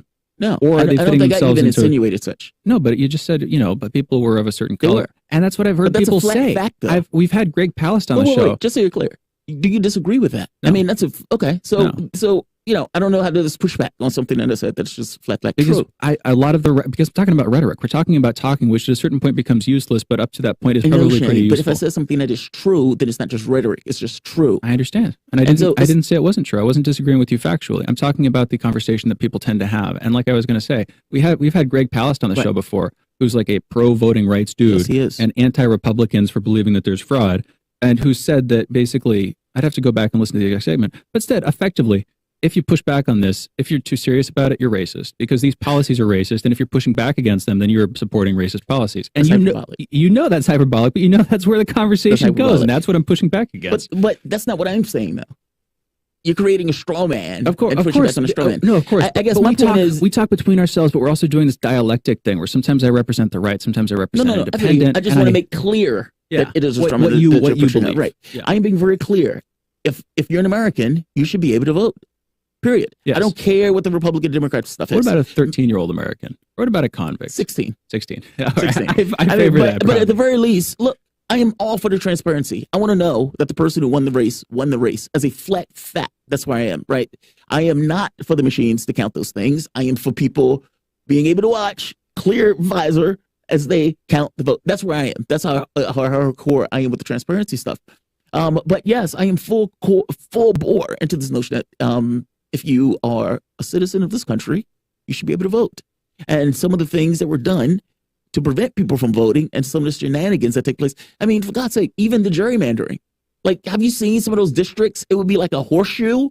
And it's like, come on, dog. It reminds me of like 15th century Europe with all these weird duchies and like baronies and overlapping. It allows them to wedge themselves in their seats. So it's like voting access, voting rights, voting fraud, all of this stuff is going to be politicized because it's extremely important who you choose to enfranchise in a given system. Yes. I get that. And I want to depoliticize it. I just want it to be one person, one vote. And look, that's what I'm saying. Like there needs to be independent commissions dealing with this stuff. Okay. This stuff can't be in the political space because otherwise you're going to get rampant, pushing and pull. Because look, they haven't proven the fraud stuff. Like, so when I'm pointing out saying these guys are screaming fraud as a fig leaf to get, some kind of regulation around to prevent people from voting. But I could say the same thing about the racism. Just because there's a history of racism, you have to prove that there's racism, that racism in what sense? In the voting sense? I hear you, but no, I'm asking you. You said just like the racism stuff. Not. This is where it gets extremely tricky. I don't want to ask you to prove intent because that's ridiculous. And I can show you numerically how interstate cross-check was knocking off systematically biased, statistically biased. I get you. And you can even say, hey, take race off the table. You can even say, just so happens that blacks have a tendency to vote more for Democrat, and so they get knocked off the rolls in essence. I don't even need the racism stuff. I just need all incentives in the world. I'd sound too much like a boomer. I can't do that, Jamarl. we gotta. This is more complicated than we need to. We were able to get into in this segment. We got to go to a break. You guys are listening to Fault Lines with Thomas and Stranahan. We're going to be joined on the other side of the short break by Austin Pelley, talking about the Catholic Church and major reforms. That's our producer, by the way, producer Austin. Major reforms undertaken by Pope Francis. We'll be getting into the details there on the other side. You're listening to Fault Lines with Thomas and Stranahan. Be right back.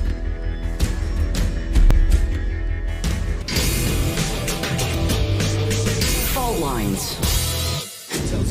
Want to talk? Get in touch with us at radio@sputniknews.com.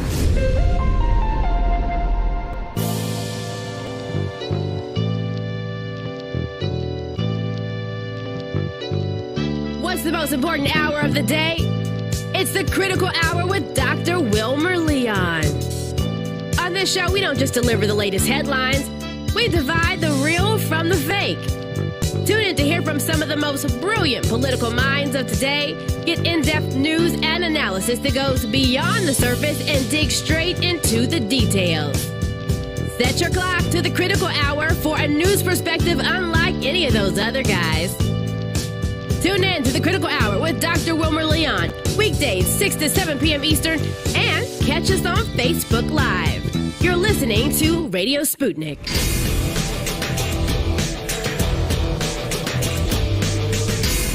Fault Lines.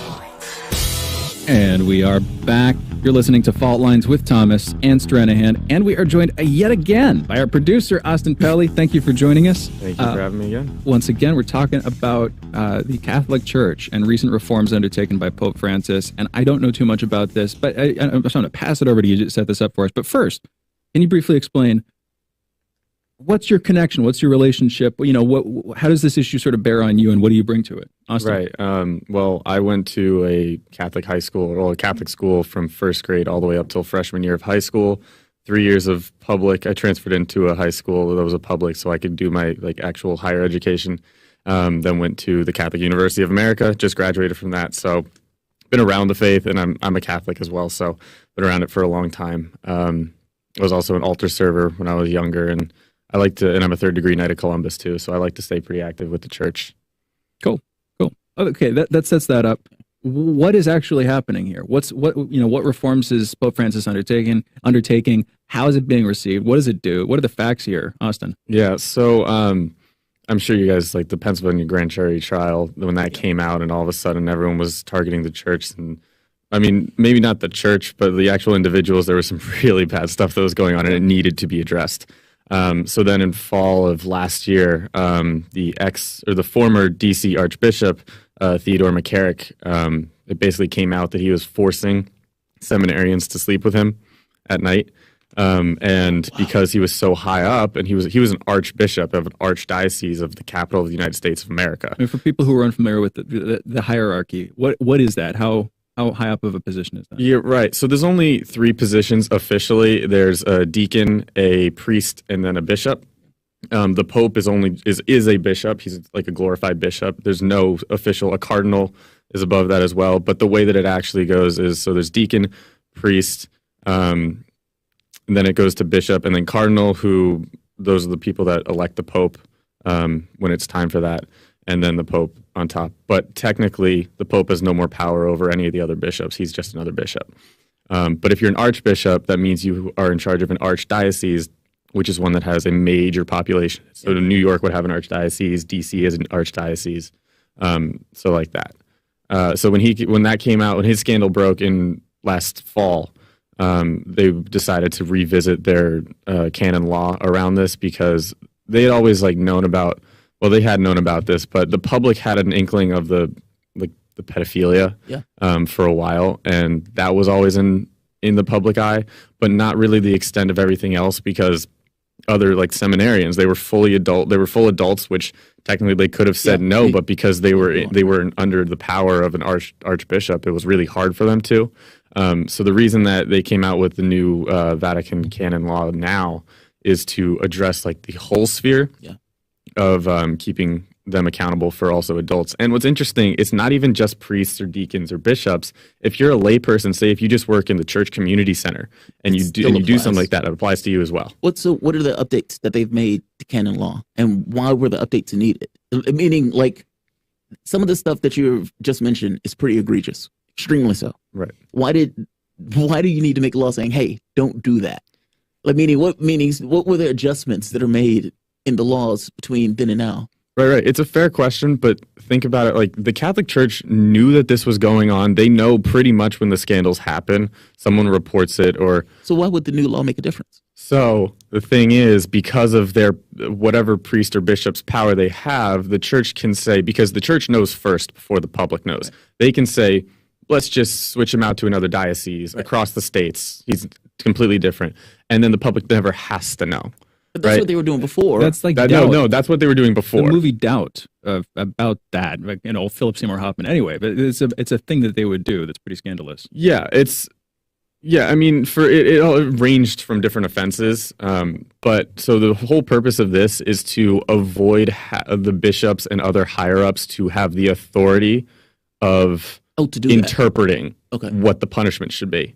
This pretty clearly outlines it. If you're found guilty of this, you will either be removed from office or defrocked, which is removed from office is you're done with the priesthood. Defrocked is like a dishonorable discharge from the military. Oh, okay. You're no longer allowed to compete or to participate in the sacraments. You're no longer a priest. No, not excommunicated. Because you're allowed to go to church, because no sin is grave enough to prevent you from going to church unless you're willingly and actively doing it again and again. Yeah. You can always be sorry for it and confess it and come back, but you're just stripped of being a priest and ever being able to be part of it again. And the specific offense that people can be defrocked over, just to be clear, is the offense that you're talking about, is it moving people who are suspected or known to be guilty of, for instance, pedophilia? Is it moving them to another location? What is the offense that is set out that can be punished now through this new canon law? Well, it's the same offenses. I mean, that still has to be put up within, I want to say, a tribunal, essentially, to review the action that happened. But I had actually read about it that they've extended it for all the way down from like grooming to basically just becoming like really chummy with some of the kids and like waiting for them to be older. They've extended it to include that, which it wasn't previously included,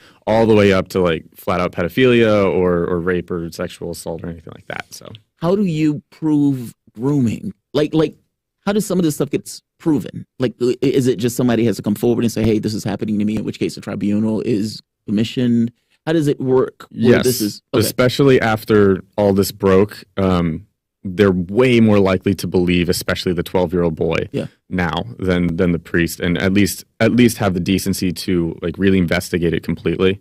But the thing is, it's not the burden of criminal court because it's not a legal setting. It's the church. So the church can say, we believe you did this. There's like 10 out of 11 people believe you did this, and it's more likely that you did than didn't. So wait, do they pass them over to the legal system after? They can, yeah. Okay. But like, it's really hard to prove grooming. Yeah. In a legal case, really, it's not that hard if you've got 11 people that believe that you do it, and the 12th person doesn't. Yeah. So very interesting. Yeah, and then one more point that I know you guys are going to love to hear about this, that Pope Francis made this abundantly clear in what came out now, is women attempting to be ordained, immediate excommunication. What? Wait. Say that again.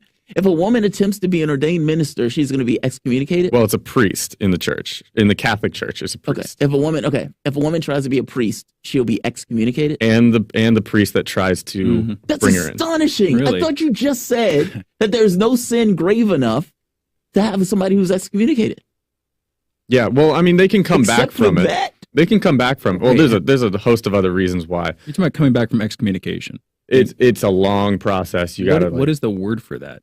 Communicated? Excommunicated? Right. No, I'm just kidding. There is a word for it. I don't know it off the top of my head. I'm just astonished by that. Though. Yeah, that part isn't getting nearly as much press. That's amazing. So women, why? What's the justification for this? So, a lot of the criticisms are like, this is just another reason why the Catholic Church is trying to oppress women and celebrate the patriarchy. And that's really not it.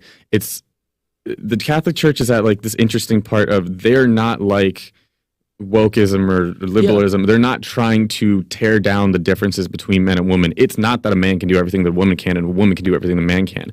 It's let's celebrate the differences. Except for be a priest. Or a man can't be a nun either. Why not? What if I want to be a nun? What if Jamarl wants to be a nun? Well, then too bad. I mean, the church... What I'm getting at is a priest is a position of authority. Jamarl, you don't actually want to be a nun. No. I guess I'm making the point that a priest is a position of authority. A nun is not. I mean, beating kids or whatever else. But you get my point. Like, you're basically instantiating that a woman is always going to be in a subordinate position. Oh.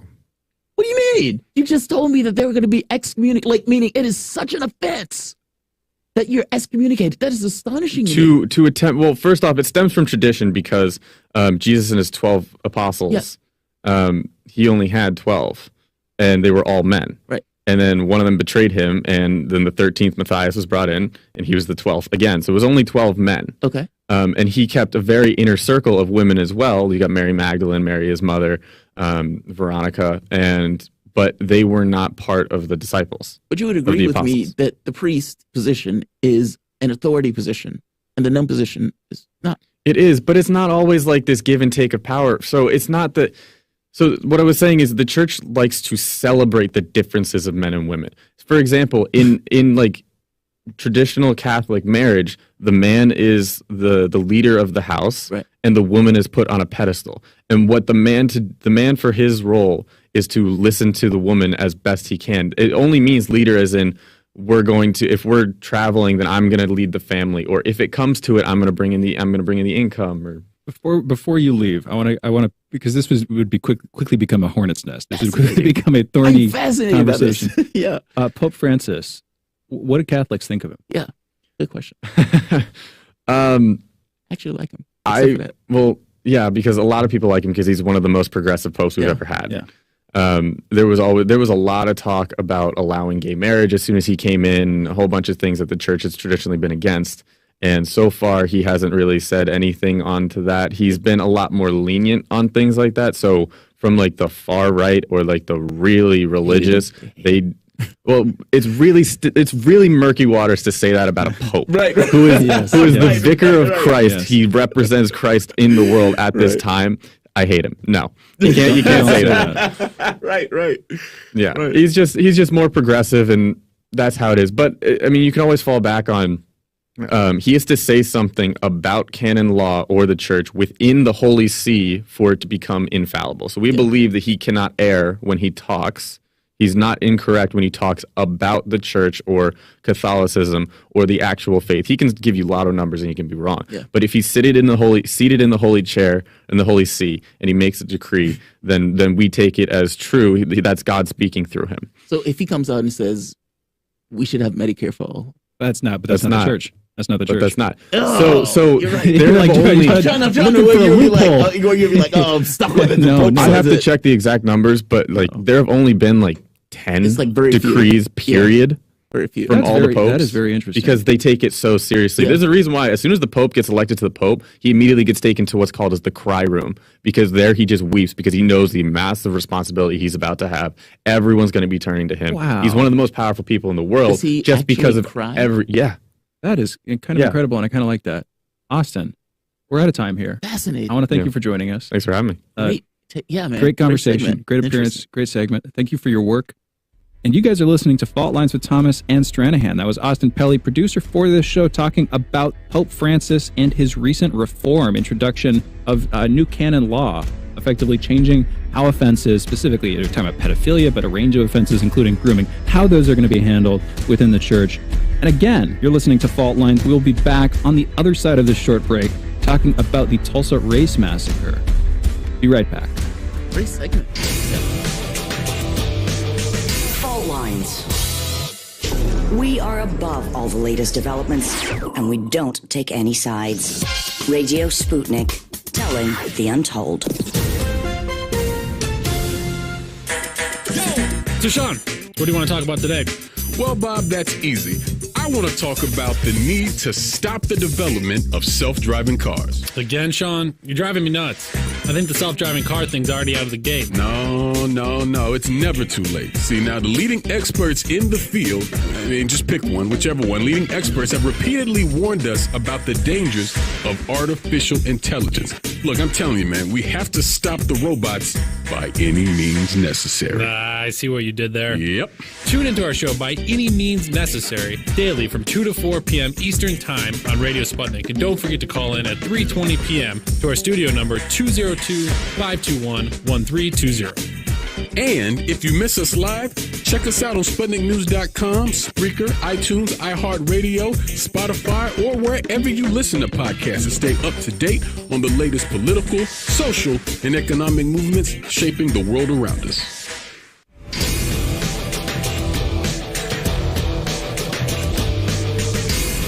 Fault Lines. Welcome back to Fault Lines on Radio Sputnik. My name is Jamarl Thomas. I'm joined with my co-host Shane Stranahan, coming to you live out of our station in Washington, D.C. This week and last week has shown commemoration of, I guess you can call it the Tulsa race massacre. Black Wall Street, several blocks destroyed, and they just, the wealthiest African-American community in the country. This was back in 1921 in June. We've brought on the executive director of the Tulsa Historical Society and Museum, Michelle Place, in order to give us her experience on this. This is a fascinating and tragic story of basically American history. Michelle, welcome to the show. Thank you for joining us. Good morning. Thank you for the invitation. Absolutely. So this story is tragic on so many levels. Let's start at the beginning. What is Black Wall Street? Or what was Black Wall Street? Black Wall Street was an enclave within the city of Tulsa which was and continues to be a very segregated city. Oklahoma, you have to understand Oklahoma history in that we are different from any other state in the Union in terms of how it was settled. You have to look at the history of Native Americans, white Europeans, and also African Americans. So African Americans come to Oklahoma in two different ways, predominantly. One was as slaves on the Trail of Tears by the 5 civilized tribes.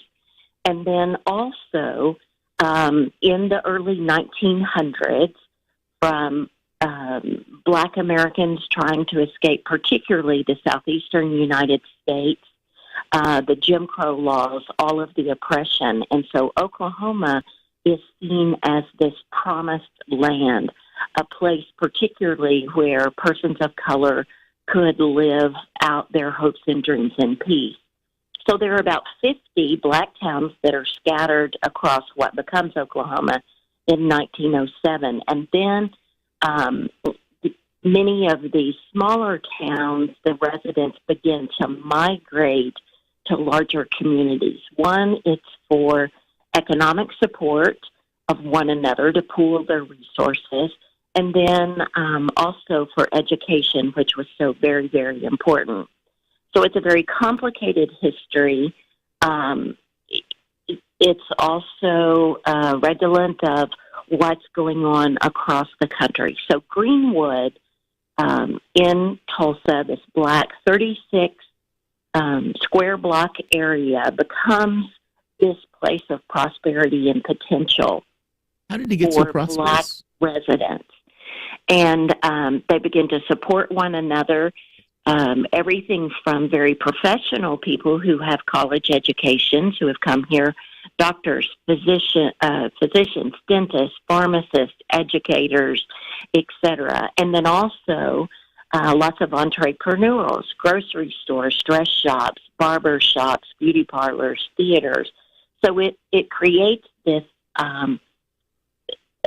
very insular and supportive of one another community. Now, many of the residents were also domestics and were going outside of the district to literally across the Southern Railroad tracks into very white, wealthy Tulsa. These folks were making lots of money out of the oil industry. And so they're also they get paid for their work as housekeepers, nannies, cooks, also ushers in very opulent movie theaters or bellhops. Basically, so they were professionals. Bring their pay back into the Greenwood district, which then circulates among the members of the community. So take me through the event for the moment. How did all of this spark off? How did all of these blocks and all of these people end up getting killed? What happened? Okay. So much like what was happening across the rest of the country, the bloody summer of 1919 with lots of lynchings, etc. There is a young black man, a resident of Greenwood. His name was Dick Rowland, and he was a shoe shine boy on Main Street, Tulsa, in the heart of the business district, so in very white Tulsa. Because of Jim Crow, there are specific restrooms of which he can use. So he goes into the Drexel building and takes an elevator, which was the manually operated, caged kind. We don't know exactly what happened. He enters this elevator, which is being run by a young white woman. Her name is Sarah Page.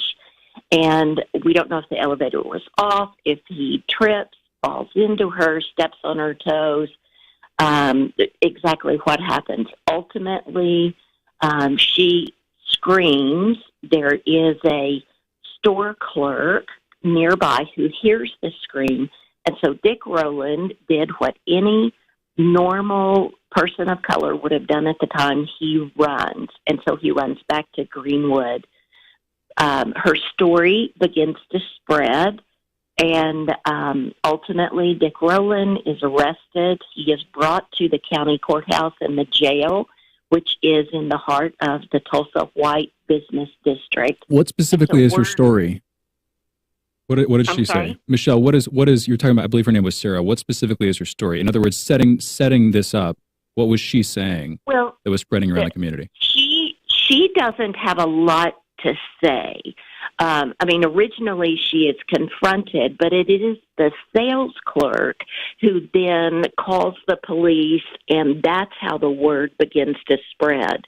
Not necessarily from Sarah, who ultimately never presses charges and also recounts her story. What is being alleged? Is it physical assault? Is it robbery? Yeah, is it rape? What is it? The story spreads, just like in, the game of gossip, the story becomes that ultimately Dick Rowland had attacked her. And so that's what also sets off the community. And then you have residents from Greenwood, mainly World War I vets, who come to the courthouse to say, we want to protect Dick Rowland. Because at that point, they were going to try to lynch him. Right, to protect him from lynching. And the sheriff says, oh, go away, we have it all under control. But then as the day progresses and word spreads, then ultimately there is a confrontation on the courthouse steps. A gun goes off, and all hell breaks loose. And so by noon of the next day of June 1st, you have 36 square blocks of the Greenwood district, which have been looted, burned, destroyed, murder in the streets, murder in the homes, and a community that is completely decimated. So there is a lot in the black hole. You just skipped over not that large a span of time in a historical sense, but it's less than a day. But still, from one evening to the afternoon of the next day, it's not that much time. It sounds like an overnight rampage. What specifically happened? Any sense at this point of how events escalated, Michelle? Well, I think it's mob mentality.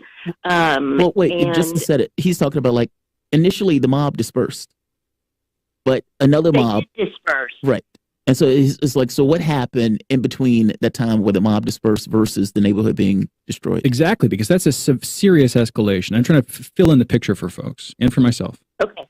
So the word begins to spread, and the story is told and escalated from one person, one business person to another, to throughout their neighborhoods and circles, and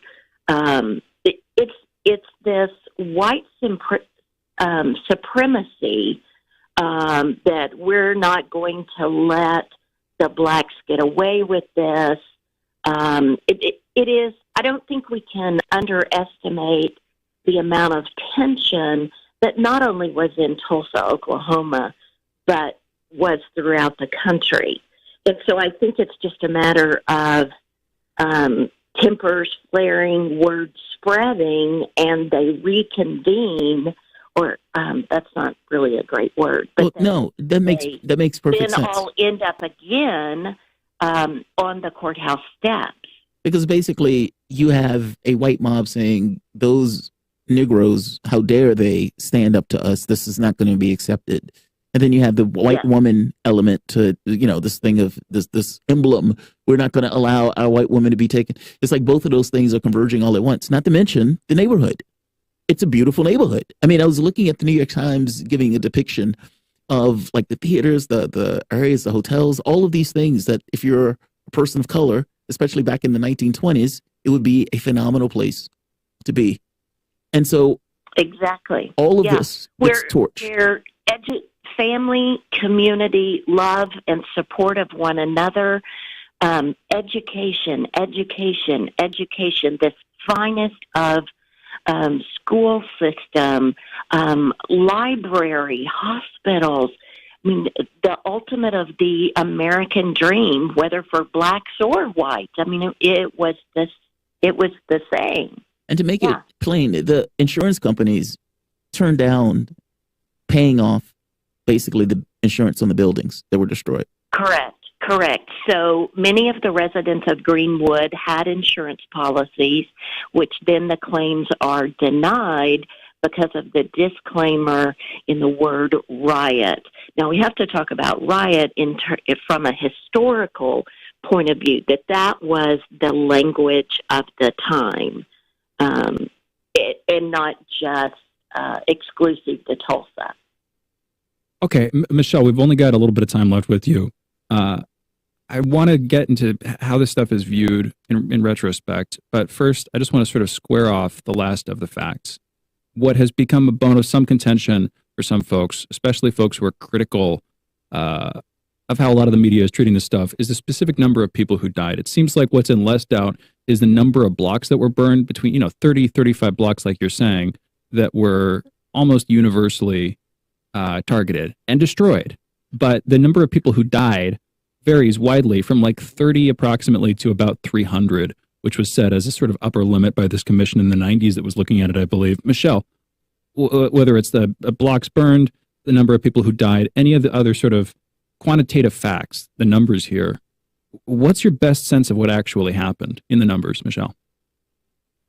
Well, I believe the higher numbers. Originally, the death certificates that were issued that's where the 36 number comes from. But what we don't know is how many people left Tulsa for good, never to return. That's an unknown. But because of the murder in the streets, and there certainly are oral histories and other histories to back up, that we're searching for mass graves right now in particularly 3 different locations. So we don't know how many bodies might be in those mass graves in the multiple locations. We have oral histories of bodies floating down the Arkansas River, bodies being dumped down mine shafts. And so it is impossible to come to that number. And I certainly am a proponent of the higher numbers. And 300 is just what the historians and others have settled on. So I have no reason to believe that that's not correct. Just in closing, what happened after all of this? Meaning over the next, let's say, 10 years, 20, 30 years, what happened to that specific area? Those of us from Tulsa want to make sure that the real story, well, besides the actual event, is that spirit of Greenwood. That first of all, Greenwood was built in the first place. And then we had the massacre in 1921. But then it was the rebuilding, and that Tulsa, Greenwood was rebuilt by 1925. And in fact, in 1926, the National Negro Business League held their national convention in Tulsa, Oklahoma. So that says to me that the rest of the nation was watching Greenwood as it rises back from the ashes. And then its heyday really comes in the late 1930s, 40s, and into the 50s.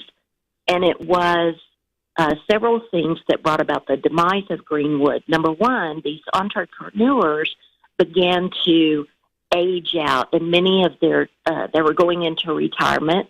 They were dying. Their children may have become educated and had different professions, did not want to continue the grocery store. But then it's immigration. And so Greenwood residents then can take their dollars outside of Greenwood for goods and services. They can shop on Main Street.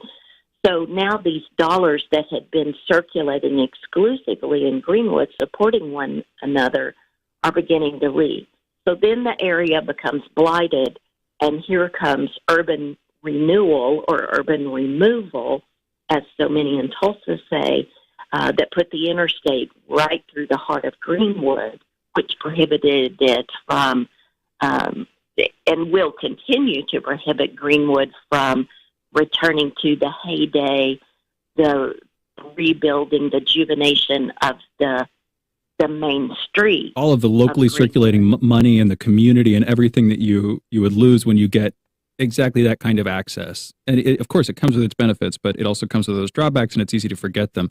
Michelle, one more question.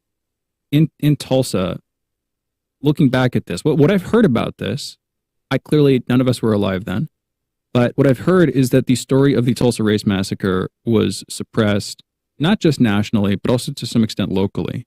over the past century, how true do you think that claim is? But over the last century, how has the hindsight of this been, and how has it changed? I'm guessing it's changed a bit more recently, but I could be wrong. In other words, is there a continuous historical memory of these events, or is there a process of sort of forgetting and then rediscovering that the community there has gone through? Michelle? I think forgetting and rediscovering is a much more apt description of what happened, especially here in Tulsa. I meet people all the time, long-term residents, generational residents, who are really angry because they never heard about it. But there are lots of reasons about that. You know, we have come through the 20th century where we really want to talk about happy history, all of the good things, American exceptionalism, etc. Think about in our families, we didn't want to talk about divorce or unwed mothers, etc. And so I think we're on the cusp of a new area. Where Tulsa really made its change was in 2001 when the state released a commission report that had studied the history, had interviewed a number of the survivors who were still alive at the time, and we garnered international attention. And so it was beginning in 2001 that word and articles and more people being attuned to this story had an awakening.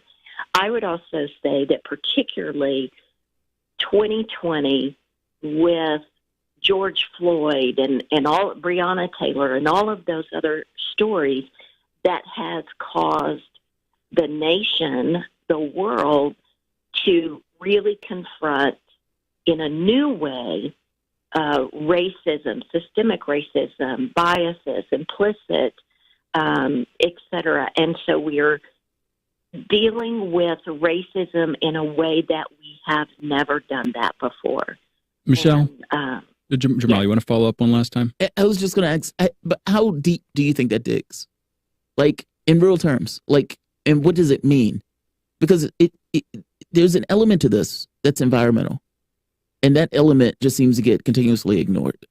And so there's this question of how deep does how has the country really reconciled with that stuff? I know they were pulling down statues, and I know that was taking place, but is there something else that goes beyond just the pulling down of statues? And what does it look like to have that kind of reconciliation?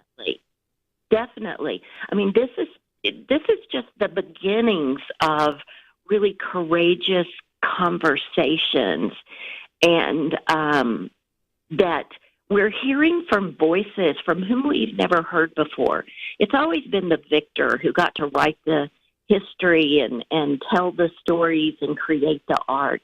And so I really believe that we're on the cusp of a new era where we look at our history more honestly, that we recognize that it was the founding fathers who never intended for me as a woman or persons of color to ever have a voice, a vote, a say.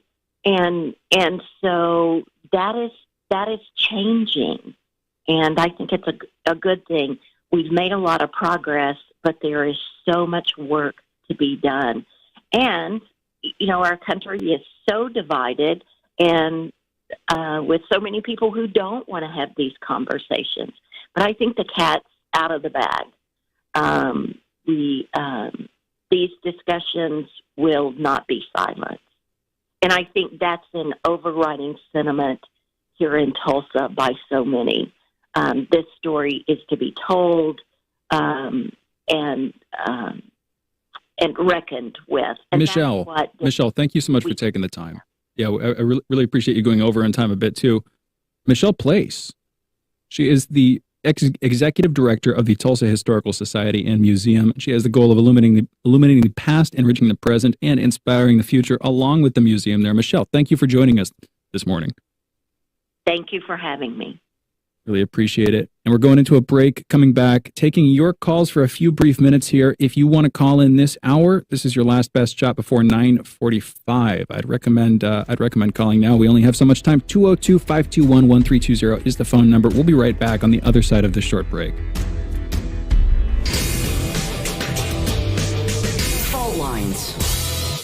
By Any Means Necessary is your guide to the movement and efforts shaping the world around us, from mass incarceration.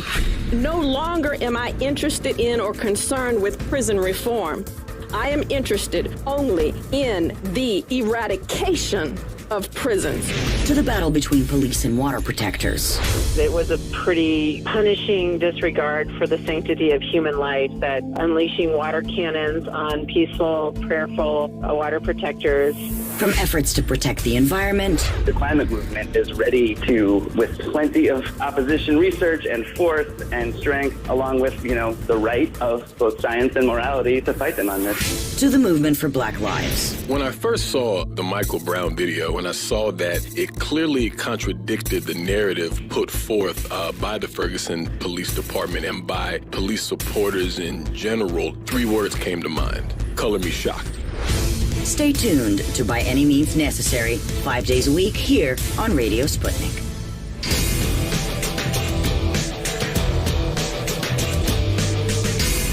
Fault Lines.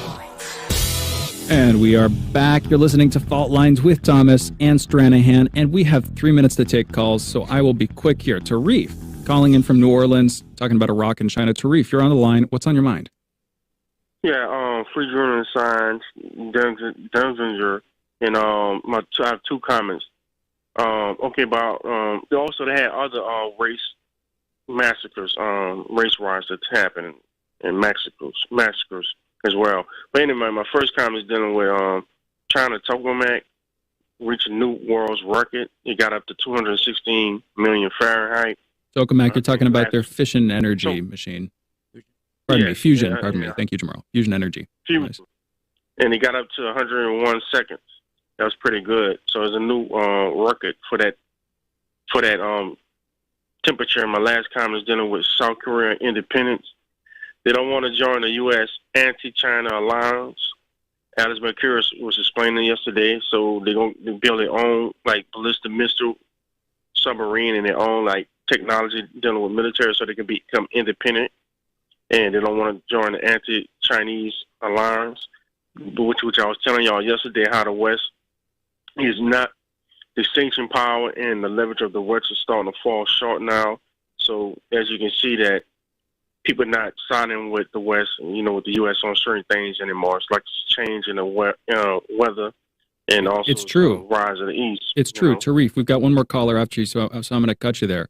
But agreed. And this stuff is going to happen. It's already happening. It's going to happen more often. I saw somebody say, and I think I agree with it, that more and more the protocol in the West is going to be adopting Chinese institutions with Western characteristics, sort of an inversion of the whole, socialism with Chinese characteristics thing. But we're going to be looking to what they're doing, I think, pretty soon here. And I think we already are to a degree. Anthony, calling in from Detroit. Anthony, you're on the line. What's on your mind? Hey, what's up, guys? Good morning. I was totally going to be facetious and a little bit snarky about this, but the producer is actually the guy who answered the phone. And he seems like a nice guy. So I'll just be plain face and blunt. But I think that kind of the issue of patriarchy in the Catholic Church, I think that saying that it's not an issue is like saying that racism wasn't an issue with slavery. It's like removing it from and not to say that the Catholic Church is synonymous to slavery, but just to say, if hopefully you can see the analogy that I'm kind of drawing there, because I'm not a Catholic myself, so I feel a little bit removed from the conversation, not too pressed about it, but if you're a man, just some things that I was reading was that you actually do find from the first, for the first 12 centuries of the Catholic history, women deaconesses, or whatever the word would be, and sacramentally even ordained, or whatever the terminology would be. And so I think it's just an interesting history to read up on. Anthony, thank you for the call. Interesting points. And I also see what you're saying with the whole patriarchy and the Catholic Church thing. I don't know. That's a topic for another time and a longer one. And Austin, I have no idea what that hand expression said. I think you just mean go out. And you're right. It is time for the break. We got to come back on the other side here in a minute with headlines and the last hour of today's show.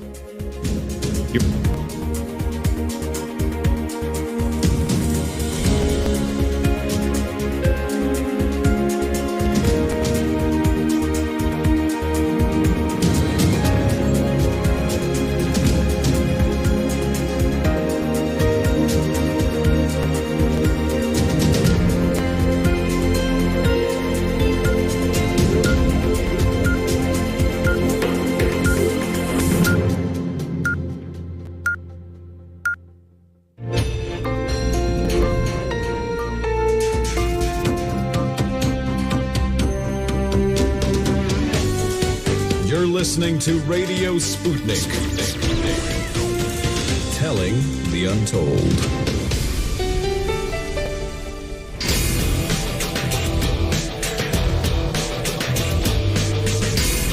Fault lines.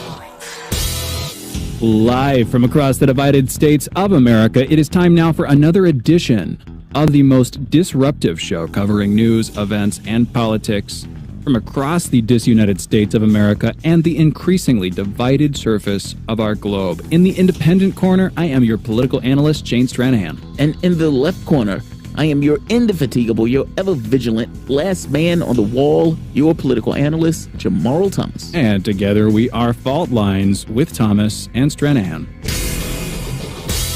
All right, once again, good morning, everybody, whether you're just joining us or you've been with us for the whole thing. Hope you're having a great one. Let's get into the headlines. First up, in COVID news, there were more than 22,260 new COVID cases reported in the United States yesterday, with about 519 new deaths. Over the past week, there has been an average of 17,119 cases per day. That's a decrease of 45% from the average 2 weeks earlier. 41% of the American public has been fully vaccinated, and 51% of residents have received at least one dose. As of this morning, the coronavirus has infected more than 33,303,000 people across the United States and killed about 594,700 people. The biotech company Moderna has applied for full FDA approval for its COVID-19 vaccine. Currently, the Moderna vaccine has only received emergency use authorization, along with the Pfizer-BioNTech vaccine. COVID travel certificates are going live in the EU, with 7 European countries now making their certificates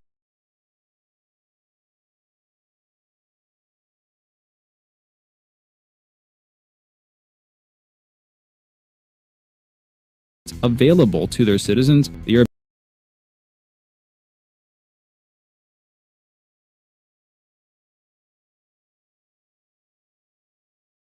Commission has said the system would soon be implemented in all 27 member countries of the EU. The certificates, known as digital green certificates, record whether people have been fully vaccinated against the coronavirus, have recovered from the virus, or tested negative within 72 hours. If any of those things are true, they're basically allowed to travel. At their worst, India's deaths could be 14 times higher than their stated levels. That's according to a New York Times report, which says that up to 4.2 million deaths could have happened in the worst case scenario. Currently, India's official death toll is just over 300,000. The New York Times conservative estimate sees double the current death toll. That's over 600,000 total deaths. And that is, again, their conservative estimate. Their sort of middle ground, less conservative estimate, more likely one, would be more than 5 times the official count. That would be approximately 1.6 million total COVID deaths in India so far. And they're doing this, based on an analysis of serum tests. I think it's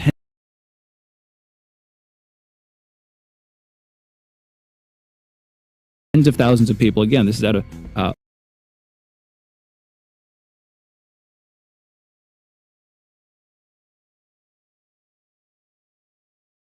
over 1 billion people living in the country. So sort of extending it out quite a bit.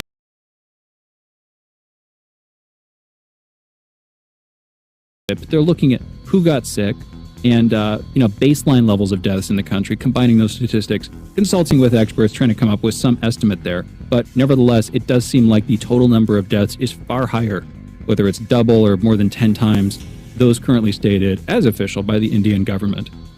In the UK government saw no new COVID-related deaths yesterday. That was for the first time in over 14 months since March of last year. This comes as the UK reports several thousand new cases per day, with 3,383 new cases today. West Virginia, the state of West Virginia, will apparently be giving away guns as part of a lottery to people who get COVID-19 vaccines. Also included in that lottery, chance to win a college scholarship, a tricked-out truck, and yes, hunting rifles. That's in addition to a $1.588 million grand prize, which I think is worth more than the truck, the rifle, even the college scholarship, all put together. It'd have to be a pretty damn good college. Anyway, back to the headlines here. In national news, Joe Biden visited Tulsa, Oklahoma yesterday, where he spoke about the Tulsa race massacre, which, by the way, we also just spoke about with our guest, Michelle Place. Conversation took place at 8:30. Went on for about 20 minutes. Great guest, great conversation.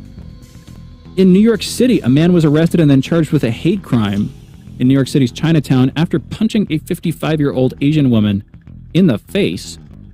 In international news, opposition parties in Israel are close to signing an agreement that would create a new government in the country, leaving current Prime Minister Benjamin Netanyahu out of that government. They have until midnight to reach an agreement.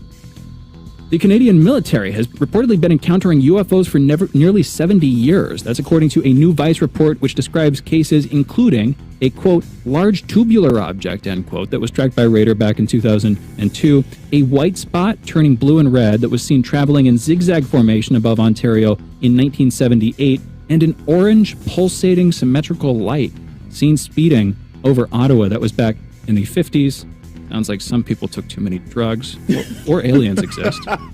In tech news, pro-Palestinian activists are pushing back at... Think that's funny, Jamarl? I do think that's funny. Yeah. Thank you. 70 years worth of masculine. Exactly. It's a white spot turning blue and red. So many people see that on their ceilings, lying back at night. That's random. I've seen it in Egypt. You've told me about this. Yeah. Among others. Yeah. Among other things. Yeah. I haven't been to Egypt, but I hope if I were to go, I'd see UFOs there. Yeah. Pro-Palestinian activists are pushing back against tech companies for their treatment of the Israeli-Palestinian conflict. Those activists are specifically asking Google, Amazon, and Facebook to reduce their relationship with and investments in Israel, specifically in Israeli business opportunities. In Earth and Science news, a small section of a robotic arm mounted on the International Space Station was hit by space debris and left punctured with a hole about 5 millimeters across. NASA has estimated that there are approximately 23,000 pieces of space debris in orbit, larger than a softball, orbiting the Earth at speeds of up to 17,500 miles per hour. And just to be clear, I'll close it. Those are headlines. You're listening to Fault Lines with Thomas and Stranahan. And now that we're on the other side of that sound effect, just to be clear, 5 millimeters is like way, way, way, way, way smaller than a softball. Yeah. A softball is like, 3 inches across, something like that. If I had to guess, that seems like maybe 3.5.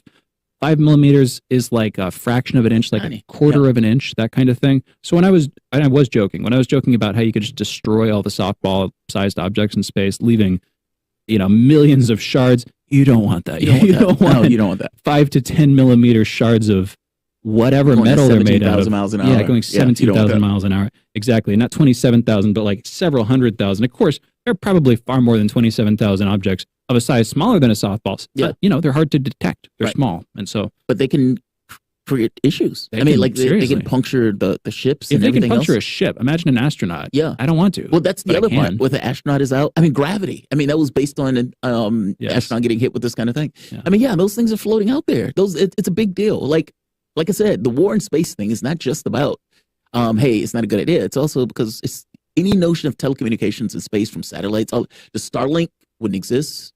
None of that stuff. Those things would be flying through space. Yeah, we should be far better stewards of keeping our space around the planet. We should be. Cleaner. I'm getting deja vu, though, Jamarl. We talked about this earlier. Yeah. I'm gonna pivot. I'm gonna say that Gravity was a nonfiction movie. Yes. If you're willing to believe Isaac Newton, at least. Right. And I'm gonna pivot to an earlier story that we were kind of glossing over a bit. Yeah. The UFOs, the Canadian military. You added this in this morning, Jamarl. I did. I thought that was uber interesting. Because there were two stories. One was coming. People always ask, "What about elsewhere? Why not? Why don't anywhere else talk about it?" And I try to make the point of saying there have been investigations elsewhere, and those investigations are now coming to fruition. So Canada apparently has been experiencing this stuff for years, and they don't raise it. Like either the giggle factor or it doesn't go beyond a certain level. People see it, people experience it. They may tell us it's superior, they may write a report, but it doesn't necessarily bubble up. And so now this stuff is like bubbling up because people are like, okay, all this stuff is going on in America. What about other countries? And so here you have people describing these kind of weird tubular objects, these kind of colors in the sky and everything else. There's another one that came out of Australia that is fascinating. Well, you have 200 people attesting to the sighting saying, yes, we were there. We watched it. We got a contact of people saying from the government saying, don't say anything about this. We would ruin you. Like that. I need to show you that story. I didn't get the opportunity to put all of it in where you can see the video and everything else. They were reporting this on their media at this point, where they're saying, this is the thing that took place, this is the school, here are the people in the school, here are the 200 people who were there who saw it. I'd love to watch that. We could do a special segment on it at some point. Yeah. There's a lot of stuff, and going over the history of it's extensive. Yeah, I mean, it really exactly. is. And so it's like, it's not just us. That's the part. Brazil, Operation Saucer. I thought you meant humanity for Yeah, a second. right. No, it's not just the United States Right, it's not government. just the United States Yes, government. yeah, So exactly. that's the important part. But no, man, the story is really interesting, and this stuff is starting to bubble up. I would love. And I may regret saying this, trying to get a physicist on the show to have a conversation about this. And there was one cat who wrote an article, I think it was in the New York Times, saying, I'm not that impressed by the UFO stuff. Yeah. It's like, okay. And as you're reading it, it's like, oh, like, you have to dismiss a lot of stuff at this point. Yes. A lot of stuff to come to that conclusion. And I get that physicists have a problem because based on their framing of the universe, it is impossible for anything to get here. So by virtue of something getting here, some law of physics that we crafted had to be broken. Yeah. Now, I don't even know why you would take the position, right? I mean, how can you take this godlike proclamation? I don't know that it's a godlike proclamation. I mean, godlike proclamation. I think that if there's evidence that seriously disrupts your theory, then what you don't do immediately is simply throw your theory away. What you do is you make sure that the evidence is accurate, that you're understanding it in the correct way, and that I mean, and this has to do with Thomas Kuhn, the scientific philosopher dude. Mm-hmm. He's a dude. Yeah, the Structure of Scientific Revolutions, I believe, is the title of the book that he wrote, Mm-hmm. where he introduced the idea of a paradigm shift. Yeah. And this became a big thing in sort of modern American, almost new agey ideas, but it's also in the military and in science too. The idea that you would have ways of viewing the world, ways of seeing things, that you set up your theory. Yeah.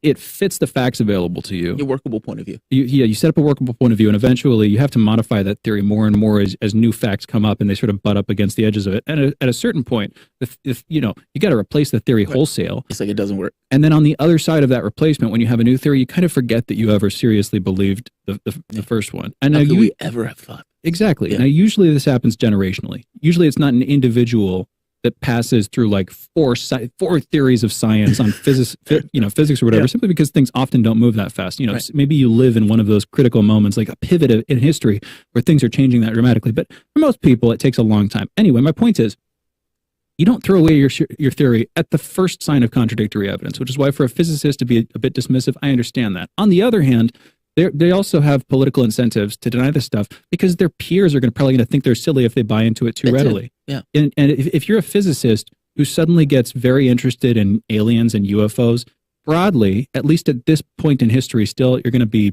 made fun of. I would love for one of them to come on and have a conversation about it. Love it. I mean, because like I said, there's a lot you have to throw away or you have to explain.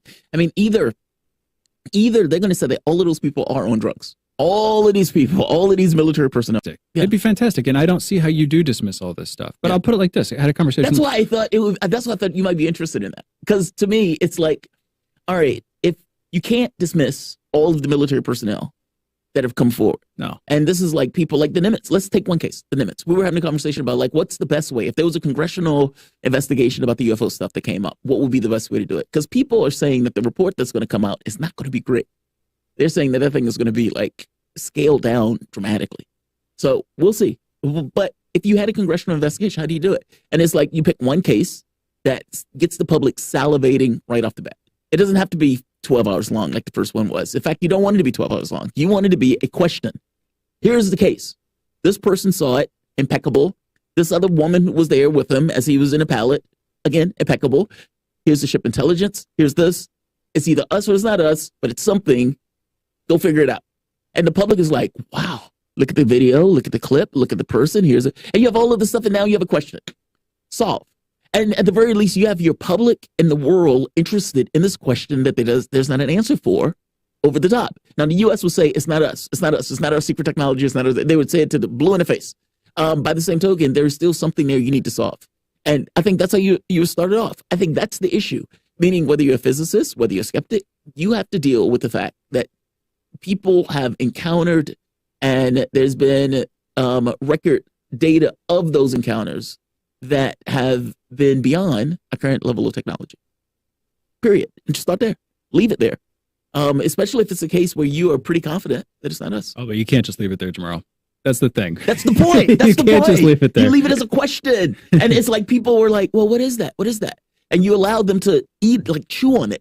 Yeah, and yeah. I mean, because that's otherwise it's too much data. Like Yeah. it's like 50 years of data and content what people will have to pour through. And the reason why I responded to Nick Pope so strongly is because as we're moving forward and we take our first steps into this stuff, they are darker UFO cases. I don't want to start here already.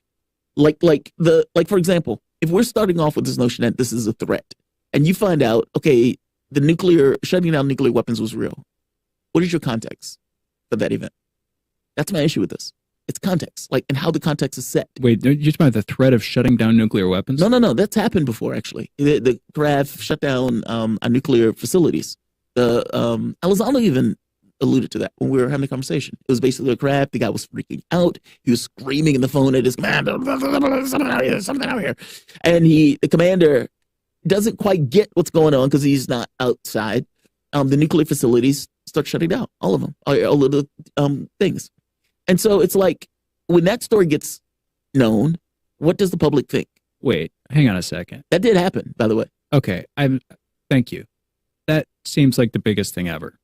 Well, that's kind of my point, right? Like, this stuff happens. Like, there has been this level of interaction, even though it's not like, who knows the levels? I know that story happened. I'll be honest, Jamarl. For the longest time, I've been like, one of my big questions, why are we not all dead right now? Why didn't nuclear weapons not just take us out over the past 70 years? Luck. That has been luck. Well, I've bought into far more complicated theories than mere luck, my friend. Let me tell you that. I've gotten into multiple dimensions and Everett branches and how quantum immortality and all of these esoteric topics. Other branches of us exactly. have just died they off. Died. We survived. Right. That's my baseline. Now you're telling me there are aliens, and that explains it, and I'm disoriented. Oh, I have no. Look, my position is I don't know. That's my position. I have my thought about what I think it is, but there's a difference between what I think it is versus your operating, point of view going forward in regards to what you know versus. But that's a big. I suddenly feel the same excitement I hear in your voice when you talk about this stuff. That's a big deal. That's a big deal. That's shocking. If you go back and listen to my interview with Elizondo, and I bring that up, he doesn't push away from that. He acknowledges, yeah. And so it's like, if you have something like that happens, how does the public view it? Does the public view it as a threat? And that's the point. That's the catch. Well, I don't want that. That's the funny thing, of course, is that, okay, what's the threat? They shut down our weapons. Right. Just think about that for a second. What's the threat? They restricted our ability to commit acts of violence. That's an act of violence. That's an act of violence. That's an act of war, which it technically is. I mean, but it feels like there's Nick Pope. I hear you. Yeah, we hear him. I hear him too. But I also get what you're doing, which is like, that's not the tenor we want to set as we're talking about this because stuff. We don't know intent. Yeah. We don't know reason. Like we don't know any of that stuff. It's just, I don't know. This is a fascinating subject. That report is. They're thinking that report is coming out soon, like sooner rather than later. It initially thought they were going to punt, like they were going to say, okay, 3 months. They're talking about like recent, like soon. Yeah. So they're not going to wait for the end of the month. So we are waiting with bated breath for that report. Yeah. It could be any day. That's exciting. I don't know. I mean, if it turns out to be revelatory, I mean, I just don't know how you back away from some of the stuff that Rubio or Ratcliffe have said. Like Ratcliffe has come out and said, yeah, there's a ton of information. Elizondo studied it. Yeah, there's a ton of information. You have Ryan Graves, who was like, yeah, we've been seeing these things for like a year. You have Dave Beatty, who showed the ship logs where they were seeing this thing for at least a month or more. Like, so it's like, how do you put all of that out? And they're talking about tech. They're not talking about, okay, this is interdimensional fish. They're not talking about that. They're talking about technology. Fish. Yeah, they're talking about tech. Interesting. Yeah. And so it's like, how do you back away from all of that stuff? Like, so how do you write a report that says, there's nothing to see here, folks? And it's like, wait a minute. You have all of these guys who are saying, so that's, I'm dodgy on what the report is going to say. That's all. I'm curious, bated breath, all that good stuff, but I don't know what the report is going to say. What I would want is a congressional hearing. What chance do you think there is? Is it like a 1% or a 10% or a 0.01% chance of them being like, aliens exist, folks? We've known it all along. At this point, 0.1. 0.1? Because Elizondo and the way that Elizondo is talking, that report is not going to show much. Yeah. So we'll see. We'll see. And Elizondo is the kind of person who'd be in the know. Anyway, we're drifting into our break. And we will be back. Well, we're just going into our break right now. But Jamarl and I had a meandering conversation. We're going into our break. We'll be coming back on the other side. You're listening to Fault Lines with Thomas and Stranahan. Be back in a minute.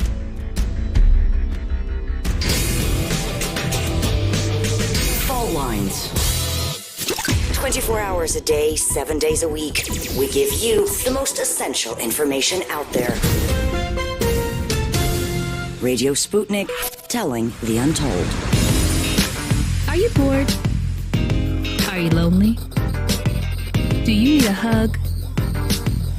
Well, we can't give you that, but we can keep you up to date on Radio Sputnik.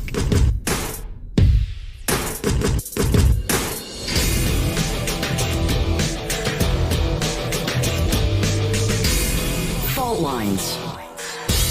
Welcome back to Fault Lines on Radio Sputnik.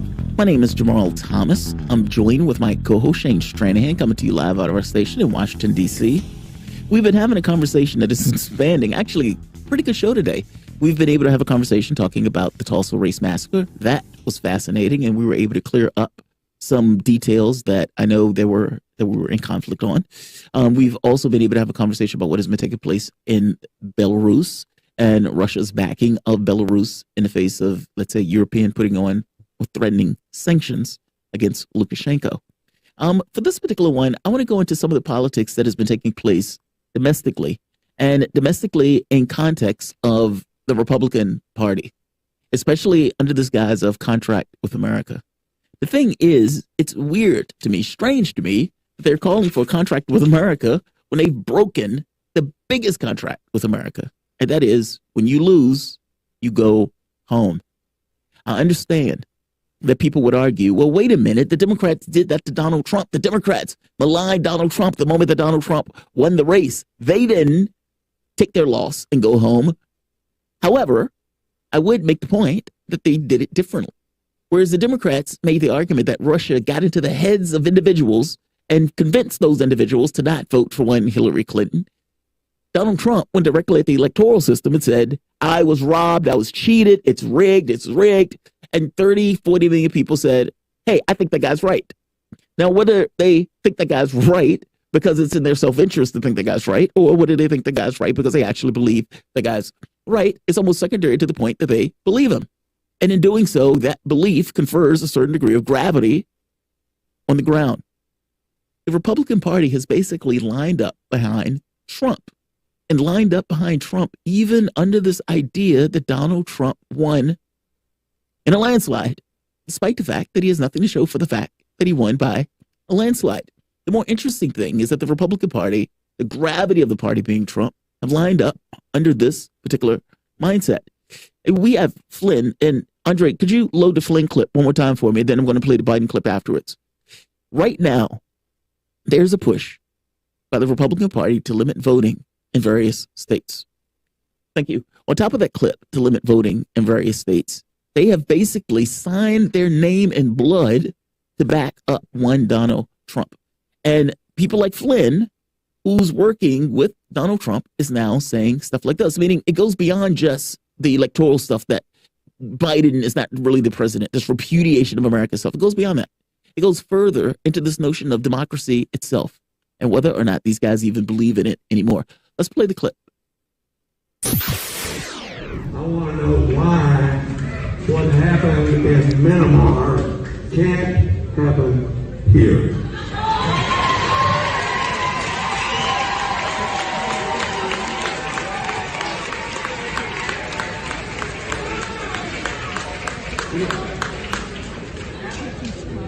No reason. I mean, it should happen. No reason. It should happen here.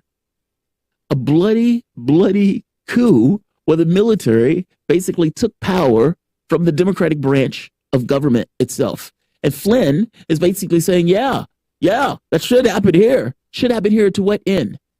What branch? Who is going to take power? What aspect of the military are you talking about that's supposed to take power, Flynn? I mean, that's such hyperbolic language. But that is the Republican Party today. And I know you don't believe that that's the main branch, but I don't see how it's not. Flynn was close to Trump. Trump and his branch of the Republican Party has basically been the gravity of that party, so much so that despite the fact that Liz Cheney has like a 90% voting record with Trump, doesn't matter. She's out. She didn't kiss the ring and give fealty and allegiance. Mel, I think this is a far larger issue than I think what people are giving it credit for. And, this notion of, let's play Biden's also real quick. This notion of Biden, he's not opposition to this. I mean, like in real terms, you have a full frontal assault on the democratic system and even the belief in the democratic system. These guys are like, look, yeah, there should be a coup. We should take over. You can't shuck and jive on pushing for partisan politics in a situation like this. Let's play Biden, because this doesn't work. As for the act of voting itself, I urge voting rights groups in this country to begin to redouble their efforts now to register and educate voters. And in June should be a month of action on Capitol Hill. I hear all the folks on TV saying, why doesn't Biden get this done? Well, because Biden only has a majority of effectively 4 votes in the House and a tie in the Senate. Let's stop right here for a moment. Also, what Biden is going to have to deal with, too, is if he loses in the midterms, presidency over. You got to get stuff done. It's not just, I don't think he realizes Joe Biden has basically passed one bill. And they're skating as if he's some kind of FDR on the one bill. You have to do more than that. And you can't just turn around and say, this should be a time for voting. You guys should be getting real active on the voting stuff. No, you should be getting active.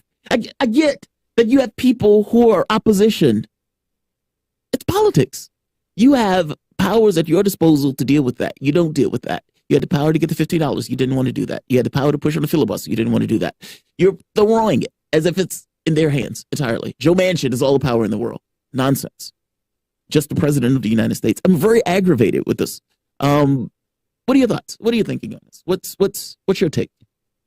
A lot of people don't understand why Shane doesn't universally condemn the Republican Party. But what people don't understand is that Shane thinks issues are slightly more nuanced. It's a weird joke. I'm trying to make fun of Biden referring to himself in the third person there, which always bugs me.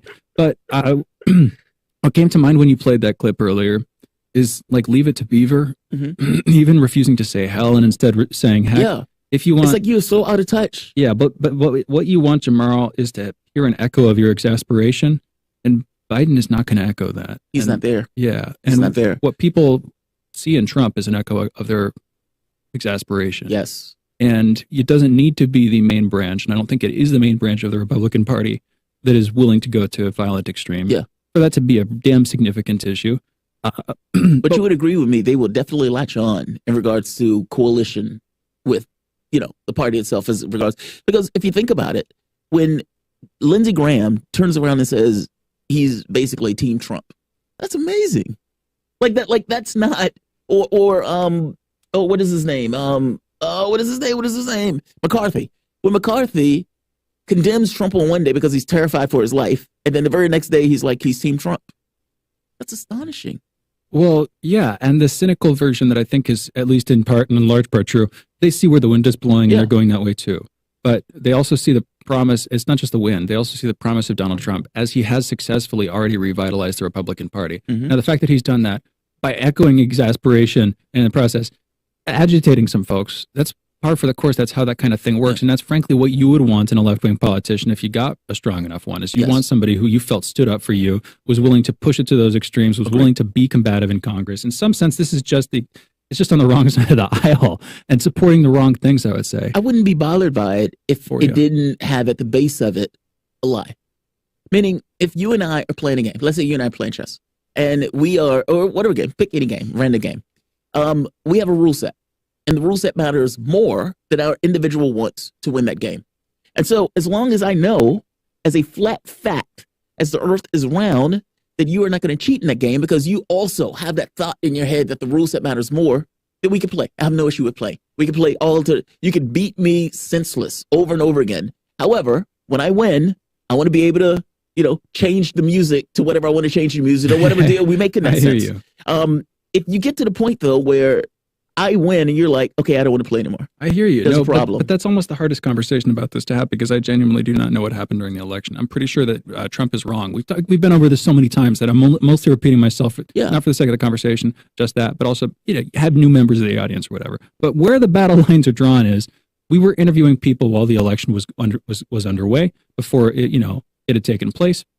And particularly after the actual election, but before January 6th, before the breach of the Capitol. And a lot of folks we spoke to were talking about what they saw as rampant evidence of voter fraud, with buildings closing down and pushing voter observers out, observers out of the building, that kind of thing, the mail-in voting, all of it coming together. Now, we were lenient, I think, up until January 6th, and then we both kind of hardened a little bit because we're like, okay, if that's what this rhetoric led to, and what's going to be associated with this kind of rhetoric in the future.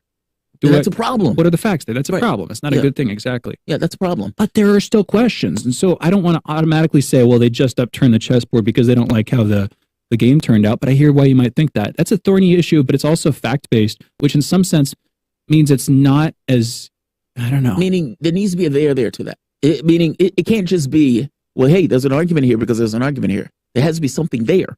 And anybody can say, I was cheated in this. This is unfair as they walk off. The wrestling thing where the guy gets up and is like, I was cheated. The referee counted too slow. Yeah. It's like anybody can do that. Anybody can say that. The catch is, what's the reality of this? What is on the ground, like in regards to what do you have to back this up? And Trump, supposedly a billionaire, has all the money in the world, has all the support in every state, has detectives looking for, they didn't find anything. They found squat.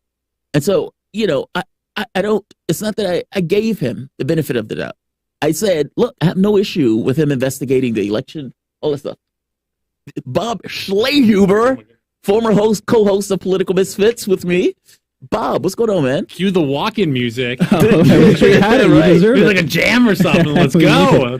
I can try to improv, but my beatboxing is not going to No beatbox. That's not. I wouldn't ask for that. Not cool. So what is going on with Political Misfits, Bob? What's up, man? We'll get in the show ready for today. A lot to cover. We're going to talk about Joe Biden's speech in Tulsa yesterday. Yes. What do you think about that speech? Because I've been very annoyed by the Biden stuff. Because to me, it's like same page. Yeah, because it's like you can give speeches about, we need to commemorate this, and it's like I'm going to unveil these plans to deal with the racial divide, and it's like, what are you releasing, Joe Biden? I'm going to give priority to minority businesses and that. It's like, what? Yeah, that's your solution. Yeah, to the meaning he's running around like he's king of blacks. First point given to him by Joe Clyburn.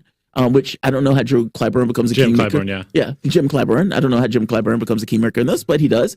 And he has been making this racial argument using blacks as props, going all the way back from the people that were being shot during the Floyd protests. Yeah. And so it's like, now you come to this.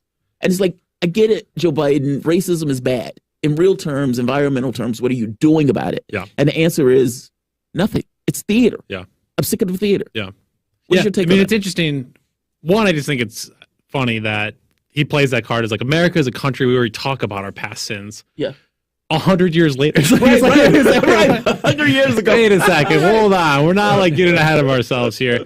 There was an op-ed piece in the New York Times a couple of weeks ago by Charles Blow, and he was talking about how traumatized people were during COVID. Mm-hmm. And he said, we need to go out and start listening to poor people. We need to start listening and sitting there at the kitchen table and hearing what they have to say.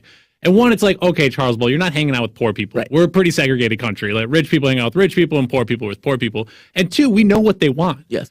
And so it's like Joe Biden, you don't need to like listen to poor people anymore. We know what they want. Universal health care. Yes. They want a higher minimum wage. They want legalized marijuana across the country. The things that you said you were going to do. And so it's all these things, right? Like we already know what they wanted, but he throws out what you're saying. It's like, we want this random program, that. It's like, I don't think so, Joe. That's not what we're saying. Like, people have already spoken on this issue.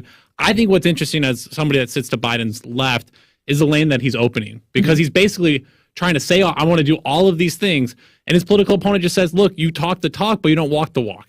Where is the policy? Right. Where is that action step? And for me, it opens up a huge lane to his left for somebody to fill. And we had that Bernie Sanders vacuum, and I'm curious if you guys see that getting filled. But there's going to be that lane is going to open in the midterms and obviously in the presidential if we're all still I don't know who fills that lane. I don't see anybody filling that right now. Me either, yeah. We had just yesterday a conversation with Adam about and I would give his last name, but he isn't. He doesn't want to give his last name. He doesn't want to give his last name. I had a conversation with Adam, talking about how a lot of the, AOC, a lot of the squad, pretty much all of the squad, have been absent from media appearances on progressive outlets. In other words, since they got into office, but even before, they distanced themselves from what you would assume would be their base, like the progressive left, which you would find on all these progressive news outlets, on Twitter, all these places. And, AOC does her Twitch live streams with people occasionally, and, they have some contact.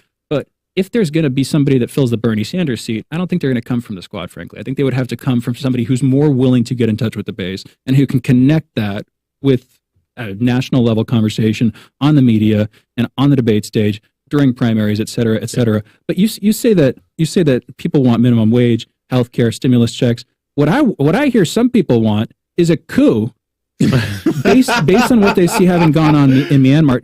Have Bob, you heard that? Yeah, have you heard It's Myanmar. What the guy the question from the audience was like, Myanmar. They're minimizing the situation. The dude. response should have simply been, can you explain more what you mean by that, sir? Yes. And I would have loved to hear what that person would have said is happening in Myanmar But right apparently this was a thing. Apparently QAnon supporters like the Marjorie Taylor Greene crowd online have been pro the Myanmar coup, I think because it was a military coup, and they're like, we could do with one of those. Yeah. And then Michael Flynn signs on to that this weekend with what he said. Yeah. If that's what some people want, how are you going to get anywhere, Bob? Yeah. Well, first, the squad stuff I think is interesting because I've never been a big squad rider. I think they're interesting, but I do think, as Nancy Pelosi said, what is there?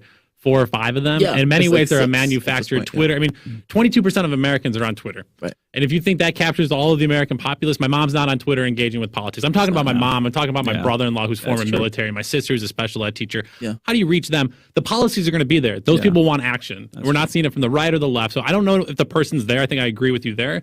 But the policies will fill that vacuum, and people are going to be hungry for that, and they're going to demand it. So either demand Biden to do it, they try to move him, which I don't think Biden's going to move. Yeah. He's getting too old. You guys saw him try to walk up Air Force One that one day, just falling over and over again. He doesn't have it was in him. carpeted, I believe. Even if he wanted it. So I don't know. Maybe somebody will. will emerge that we don't see, and I think that's what's exciting about politics and how fast they can move with technology. You can have somebody and just boom, take off like a viral moment. Yeah. And a politician, which we'll see.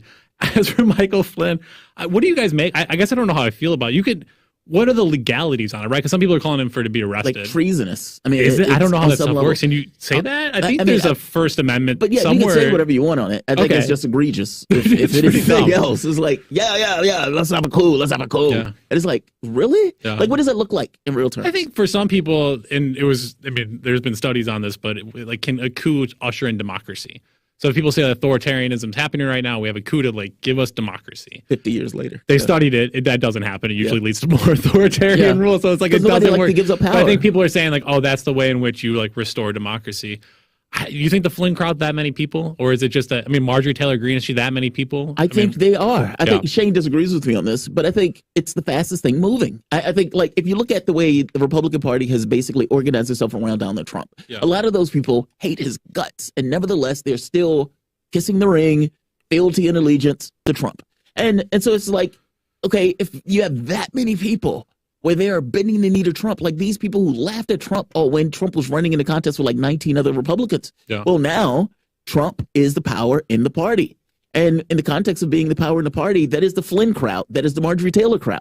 That's their crowd. Yeah, well, but that's the Marjorie Taylor Greene crowd. Exactly. That's her crowd. And there's a question of how much does it even matter if you have a vanguard, even if it's a minority, if you have a representative crew of people who are really adamant about their positions, who are pushing things, and they will often steer along a lot of the other members of their side. Quote, well, that's the question for me. What is a lot? Because 1% doesn't sound like a lot. But that's 3 million people. Yeah, and 10% is not that much either. But that's 30 million people. I mean, so it's what are these numbers when we talk about it? The assumption on my end is you're talking about multiple millions of people. Right. If you think of it as the Marjorie Taylor Greene support, I think that where we might disagree on this, Jamarl, is when it comes to the politicians. Yeah. They're throwing themselves in with Trump again because they see that's where the wind is blowing. But it's not like they're wholeheartedly devout. And I think if you look at the Trump base, I hear you. They don't need to be. But if you look at the Trump base, most Republicans I know are not. They might believe that the election was rigged in Biden's favor, which in my opinion it wasn't. And they might espouse some of the other things that you would associate with that radicalism, but they're not going to get violent about it. And they're very clear. I do not support this stuff. Yeah. I want to disavow everything. I've heard that from plenty of folks, and those seem like the majority of Trump's base. Now, the question of how many do you need? How many millions of people do you actually need to turn the tide and make that much more radical and militant and violent and all that stuff? It's an open question. I don't know. Yeah, that's an open question. That's why it's serious. I guess my thing is the mental aspect of the party. That's my issue. Like, it's not, let's say it's 10%. Like, let's say the majority was like 40% of Republicans say they believe the election was stolen, something like that. Okay, even if they're not necessarily going to get violent about it, the very act that they believe the election is stolen, meaning on some level that Joe Biden is illegitimate.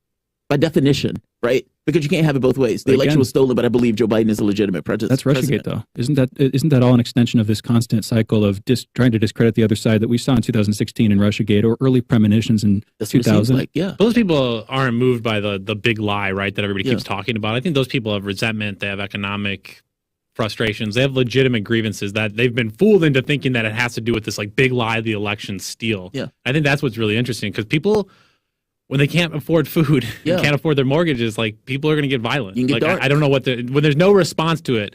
But I think this big lie thing is confusing. I don't think people are going to get that worked up, and obviously it didn't outside of what happened on January 6th. So I guess there was that outside thing. of the original attack on the Capitol. Yes. But I don't think outside of that, set that aside, it's unprecedented. It's not event. as if people across. Well, I guess they almost did. Yeah, I don't know. It's like a really kind of interesting that was thing. A major but thing. the big lie was like it wasn't a real thing to grab onto. It wasn't really impacting people because people aren't looking at home and talking about it every night. I think people look at their checkbook every night and can we afford things? Do our children have a better future? And they lump themselves into that stuff as it and they get fooled by it. Like that's not what you're upset about, people. Yeah. You're upset about your day-to-day conditions. But it seems like there's some here and there on both of these issues. When you're talking about January 6th, like we have criticized pretty often, I think not just on the show but on this network, there wasn't that much police protection there. There wasn't that much going on in terms of police standing and around the Capitol building trying to keep people at bay. And yet, despite that, he didn't have any deaths other than the deaths of the protesters and apparently accidental deaths. Hint, hint, Brian Sicknick. I don't know. No, he was an accident. He had a stroke the next day. Well, I hear what you're saying. I thought it was unrelated. It was, of course, it was alleged at first that he was and the woman to they death. Shot inside the thing. And the woman that they got a little too much. Outside of the protest. By the way, I'm surprised a lot more of them didn't get shot. So they didn't have guns. That's why they were out there fighting. Like cops were fist fighting. Like that's shocking in and of itself to me. Like you had cops out there fist fighting the population. Yeah. Like somebody in their heads had to say, "I'm going to punch this cop." Right? Yeah. I mean, otherwise, but it was to your point. It was weird being there because, like, you didn't like when you were just standing out by the mall and like the Senate pool. Yeah. And you were like maybe 100 yards away. People were just hanging out. Like the vast majority of people did not go inside the Capitol that were there that day, right? We spoke with you the day of the event. I believe from the rally that started, and it did not seem to be all that popping from what you were saying. There were people out. It was just starting because, as you know, later in the day, it got popping infamously. It got popping. But Mo Brooks, I mean, all those guys. It was just silly. From the start of that day. Yes. But again, it's like, what are people going to get upset about in this country? And for me, the left and the right, or the independent, the political misfit, it's what your bottom line, your dollar in your pocket, your kid's future.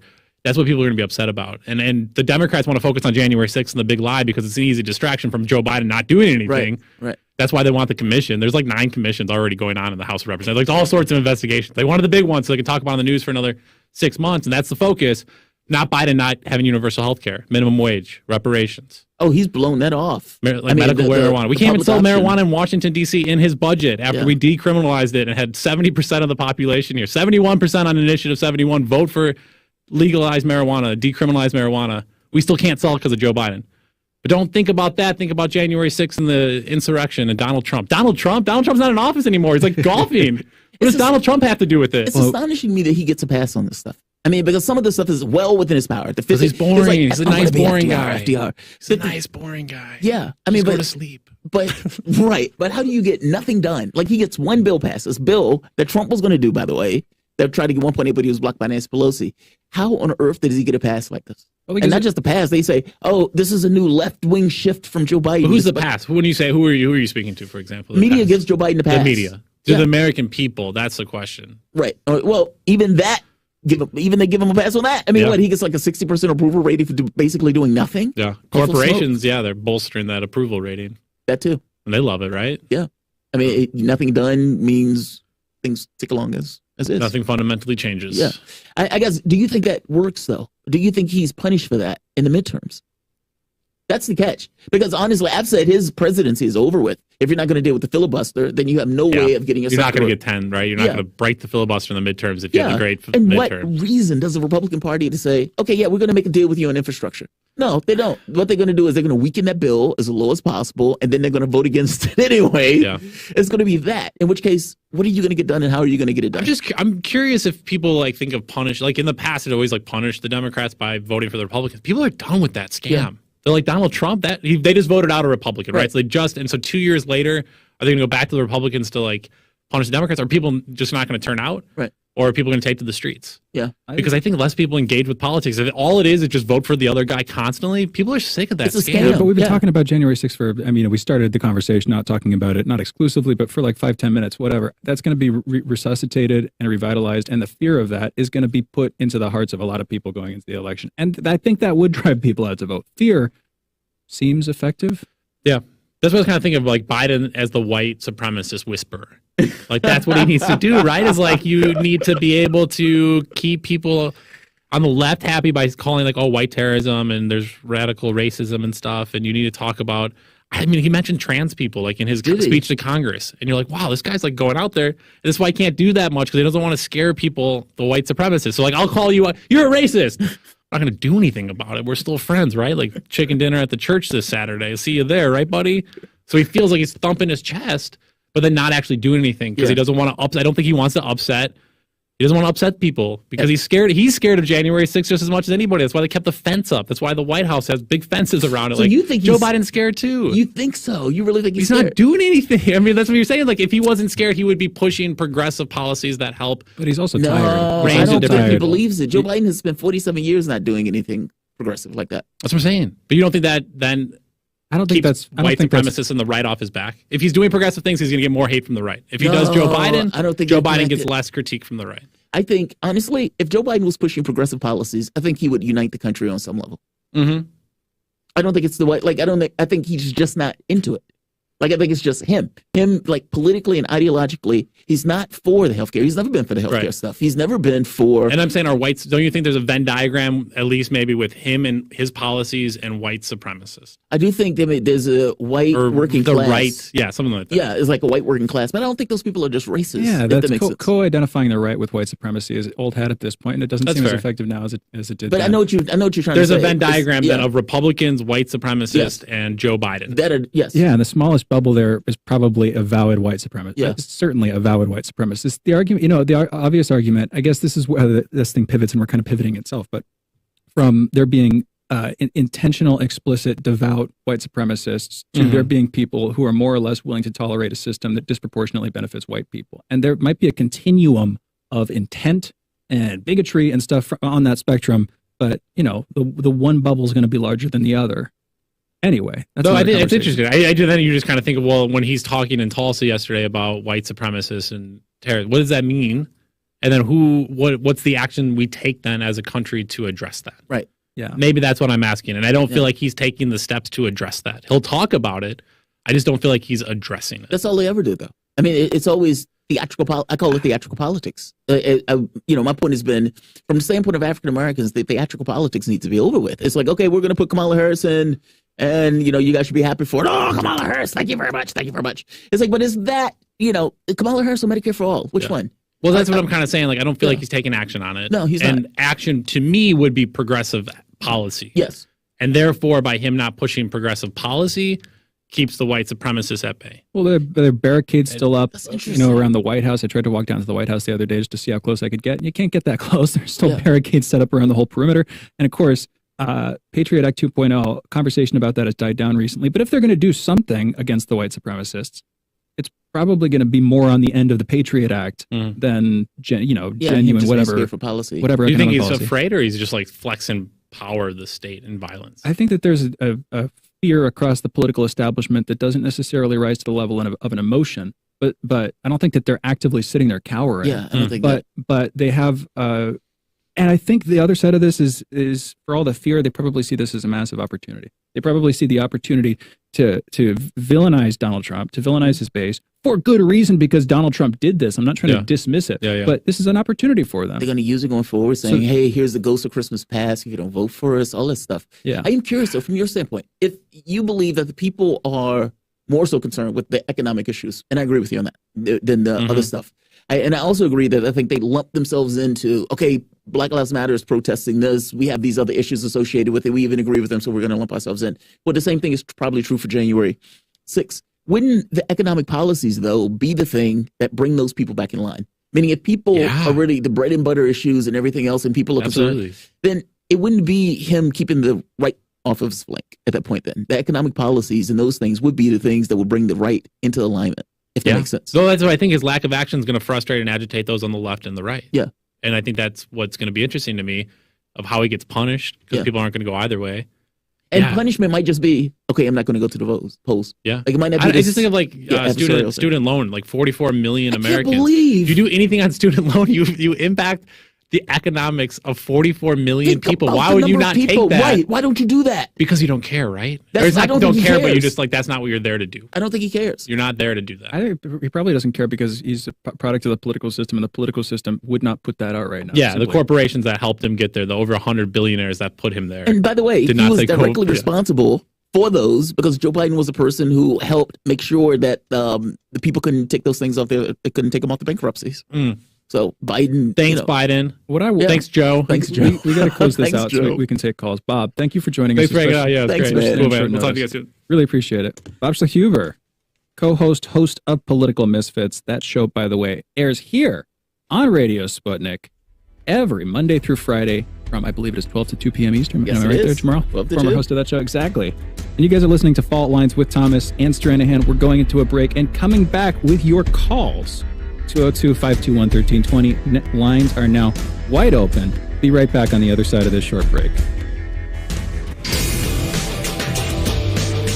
Fault Lines. Radio Sputnik. We speak your language. Find us at SputnikNews.com. Stuck in traffic? No problem. Stay informed. Stay tuned to Radio Sputnik on 105.5 FM or 1390 AM in the Washington, D.C. area. Need more? Follow us on Facebook or check us out on SputnikNews.com.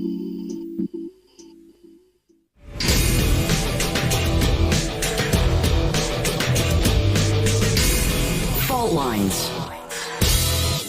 And we are back. You're listening to Fault Lines with Thomas and Stranahan, and we're taking your calls. 202-521-1320 is the phone number. Again, that's 202-521-1320. One quick note. Student debt forgiveness, that whole conversation, this is a fresh thought, which is probably the worst kind of thought. Or first thought, best thought, Jamarl. I don't know. But wouldn't it be better if instead of paying off the companies that made these loans and paying off the colleges, if you just canceled the debts, if you just cancel it, negated them? Yes, because otherwise you're benefiting colleges and universities which charge dramatically inflated tuition for not that good of an education, really. And I'm just worried. This is the other thing with college subsidies too. I'm worried that if the government starts to give universities specifically, if they start to subsidize any individual's right to, supposed right to education, claimed right to education, I'll call it a right maybe, then what you're going to do is you're going to drive up the prices for college because you, the government, are putting a lot more money into it. Now, I'm not saying we shouldn't do something about school. I would specifically argue. I mean, that's the argument. You can do a lot more with like videos online, tutors, and some automated systems. And if you integrate that into an education system, you'll probably save a crap ton of money and have a better system on the other side. But hey, that's a little bit too radical for some. Maybe that's not looking at the current system, making small modifications. That's a complete uprooting. Yeah, that's overhaul. That's an overhaul. Anyway, look, let's just say education in the abstract, whatever that is. I have no issue at all. I believe, that it should be a right. Because the thing is, and the problem is, how does a person become a person? That's basically what we're talking about. If a baby was just sitting in a field somewhere, that baby is going to basically die of needs, of exposure, or whatever else. That kid is going to have to be brought up by some group or some people to be something. And in the context of that, that kid is going to get an ideology. That kid is going to have a belief set by the world that is indoctrinated to him. And there's a massive responsibility for the society in regarding to that kid. Meaning, how can I have that person to be a fully formed person if that person doesn't get an education? That's the catch. Now, whatever that education is, I would say that person needs to have an education. I think it's a right, every bit as much as medical. But going beyond the thing of whether it's a right or not, in regards to the cost and everything else, I have no issue with cost cutting and cost saving measures and everything else. I just think it's a right. It's just something that should be done. If you want to say that it increases the cost of college, people say that now. that the subsidies and the payments to universities is the reason why universities are so expensive and everything else. Yeah, I would argue not the sole reason, but definitely a reason. Yeah, is one of the reasons. So look, change education, alter it, update it, tweak it. Mm-hmm. It can be done online in part. It can be done in person. There are certain classes that I would need in person, like some of the tech classes that I was taking. I was like, okay, I need to be in person. Yeah, it could totally be useful. Yeah. But part of the problem here, we got calls, we should go to them. Part of the problem here, I would say, is the class of people who the media and politicians would rely on for their opinions about what to do with the education system, namely academia. Mm-hmm. They're part of it. That's the critical thing here. The experts who you're going to call to be like, well, what should we do about this system? They benefit from it. And that's just how it works. And sadly, they're also supposed to be the public intellectuals, the intellectual elite, whatever, when in reality, they're just chasing after their own tail, in my opinion. But we've got calls. Yeah, we have. Just real quick, we shouldn't punish people for trying to get an education in general. And in this country, that's what we do. If you were in some other country, all of that stuff would be paid for. In fact, you would be thanked by your government for going to school. Thank you. You've bettered our system just because there's one more person now that has this particular capability that wasn't necessarily there prior. Yeah. Meaning your society benefits from it. It's not just an individual getting something out of it. And honestly, even if it was just the individual getting something out of it, I wouldn't even care about that. But from the standpoint of a larger system, the more people that you have that are educated and that have gone to school, you have a better chance in general of people creating businesses, people creating new technologies. Think of it as a probability lotto. And within the context of that lotto, you have a finite number of people. And within that, there's going to be a certain percentage of those that do amazing things. Well, let's say you expand the pie to that lotto. Jamarl. More people, amazing things. Shane. I hear you. I feel myself wanting to disagree with you. This is a honeypot for the more combative elements of my mind. So instead of continuing this, we get calls. I want to go to them. 202-521-1320 is the phone number. We got Mike calling from down under. I'm guessing this is Michael calling in from Sydney on the coup and other things. Mike, you're on. What's going on? Yeah, look, I was just calling in regards to what you're talking about, like just talking about a coup in America. I mean, effectively, your country was founded on, for all intents and purposes, a coup, or you can call it a revolution. Same thing. Yeah, it's a quibble here. I get what you're saying. A revolution was more on point. We did not try to overturn the government of England. We tried to overturn the colonial government, which was put into place by the Bank of England. So we just wanted to take almost a quibble. But the English view it as a government. You may not have, but the English probably did. But again, it's like a subsidiary. It's a subsidiary government under them. Right. It's not their government. In other words, it would be like if the state of Mississippi, I don't know, this isn't right in some ways, but if the state of Mississippi rebelled, seceded, that wouldn't be a coup. That would be a secession. Something, a parallel. Anyway, Mike, I didn't mean to steer too far in that. What's on your mind? That's right. I mean, at the end of the day, you've got taxation. You don't have representation. That's quite clear.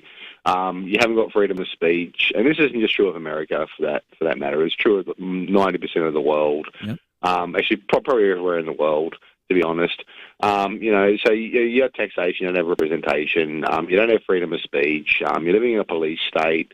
The whole world's living in a police state. Our civil liberties keep getting undermined. They'll use what happened on January 6th as a reason to undermine your civil liberties further. It's just like they're using coronavirus, pandemic economics, sort of like crisis capitalism, and they're just slowly eating away at every civil liberty anyone in the world holds. To the point where there'll basically be a governing body of the world that basically, and the elite sit in their ivory towers and, just basically, and it was like it is now, but just on steroids. I don't see. The reason I don't think that's happening is I think that the way that all the trends that you're talking about actually make the elites less competent. So when up to a certain point, broadly, I agree with you. But you've got the CIA, and you've got the State Department, and you've got the FBI, basically promoting Black Lives Matter. Are you really part of a counter sort of movement there, or have you been subsumed into basically the? A lot of those movements have. I agree, at least in large part, and especially as they've grown. But again, I would say we got another caller, Michael. It'd be great to talk about this some other time. Michael, thank you for the call. Will calling in from Chicago. Will, you're on the line. What's on your mind? Hey, guys, thanks. I was just going to say for January 6th, the cure for January 6th and kind of helping these people out is a progressive policy on Biden's part. If you do universal economic policy that benefits everybody, there's nothing for these people to react to. They were afraid of Black Lives Matter. What happens when we address poverty and there's not so many people out in the streets because they don't have access to health care, because they have an education, because they have jobs, all this stuff kind of dissipates in my opinion. So guys, what do you think? Maybe you might be right. For some, there's a part of me that's reserved. Jamarl completely agrees. I'm sure Bob would agree 100%. But here's the other side of it. Can you practically make that happen? Could Biden practically make that happen? And this might be a place where Jamarl and I disagree, but I do not believe that it can. If Manchin and Sinema are going to do their thing, and Biden, you could say he could push them, but if that fails, where does that leave him? Where does that very visibly left in the dust by a political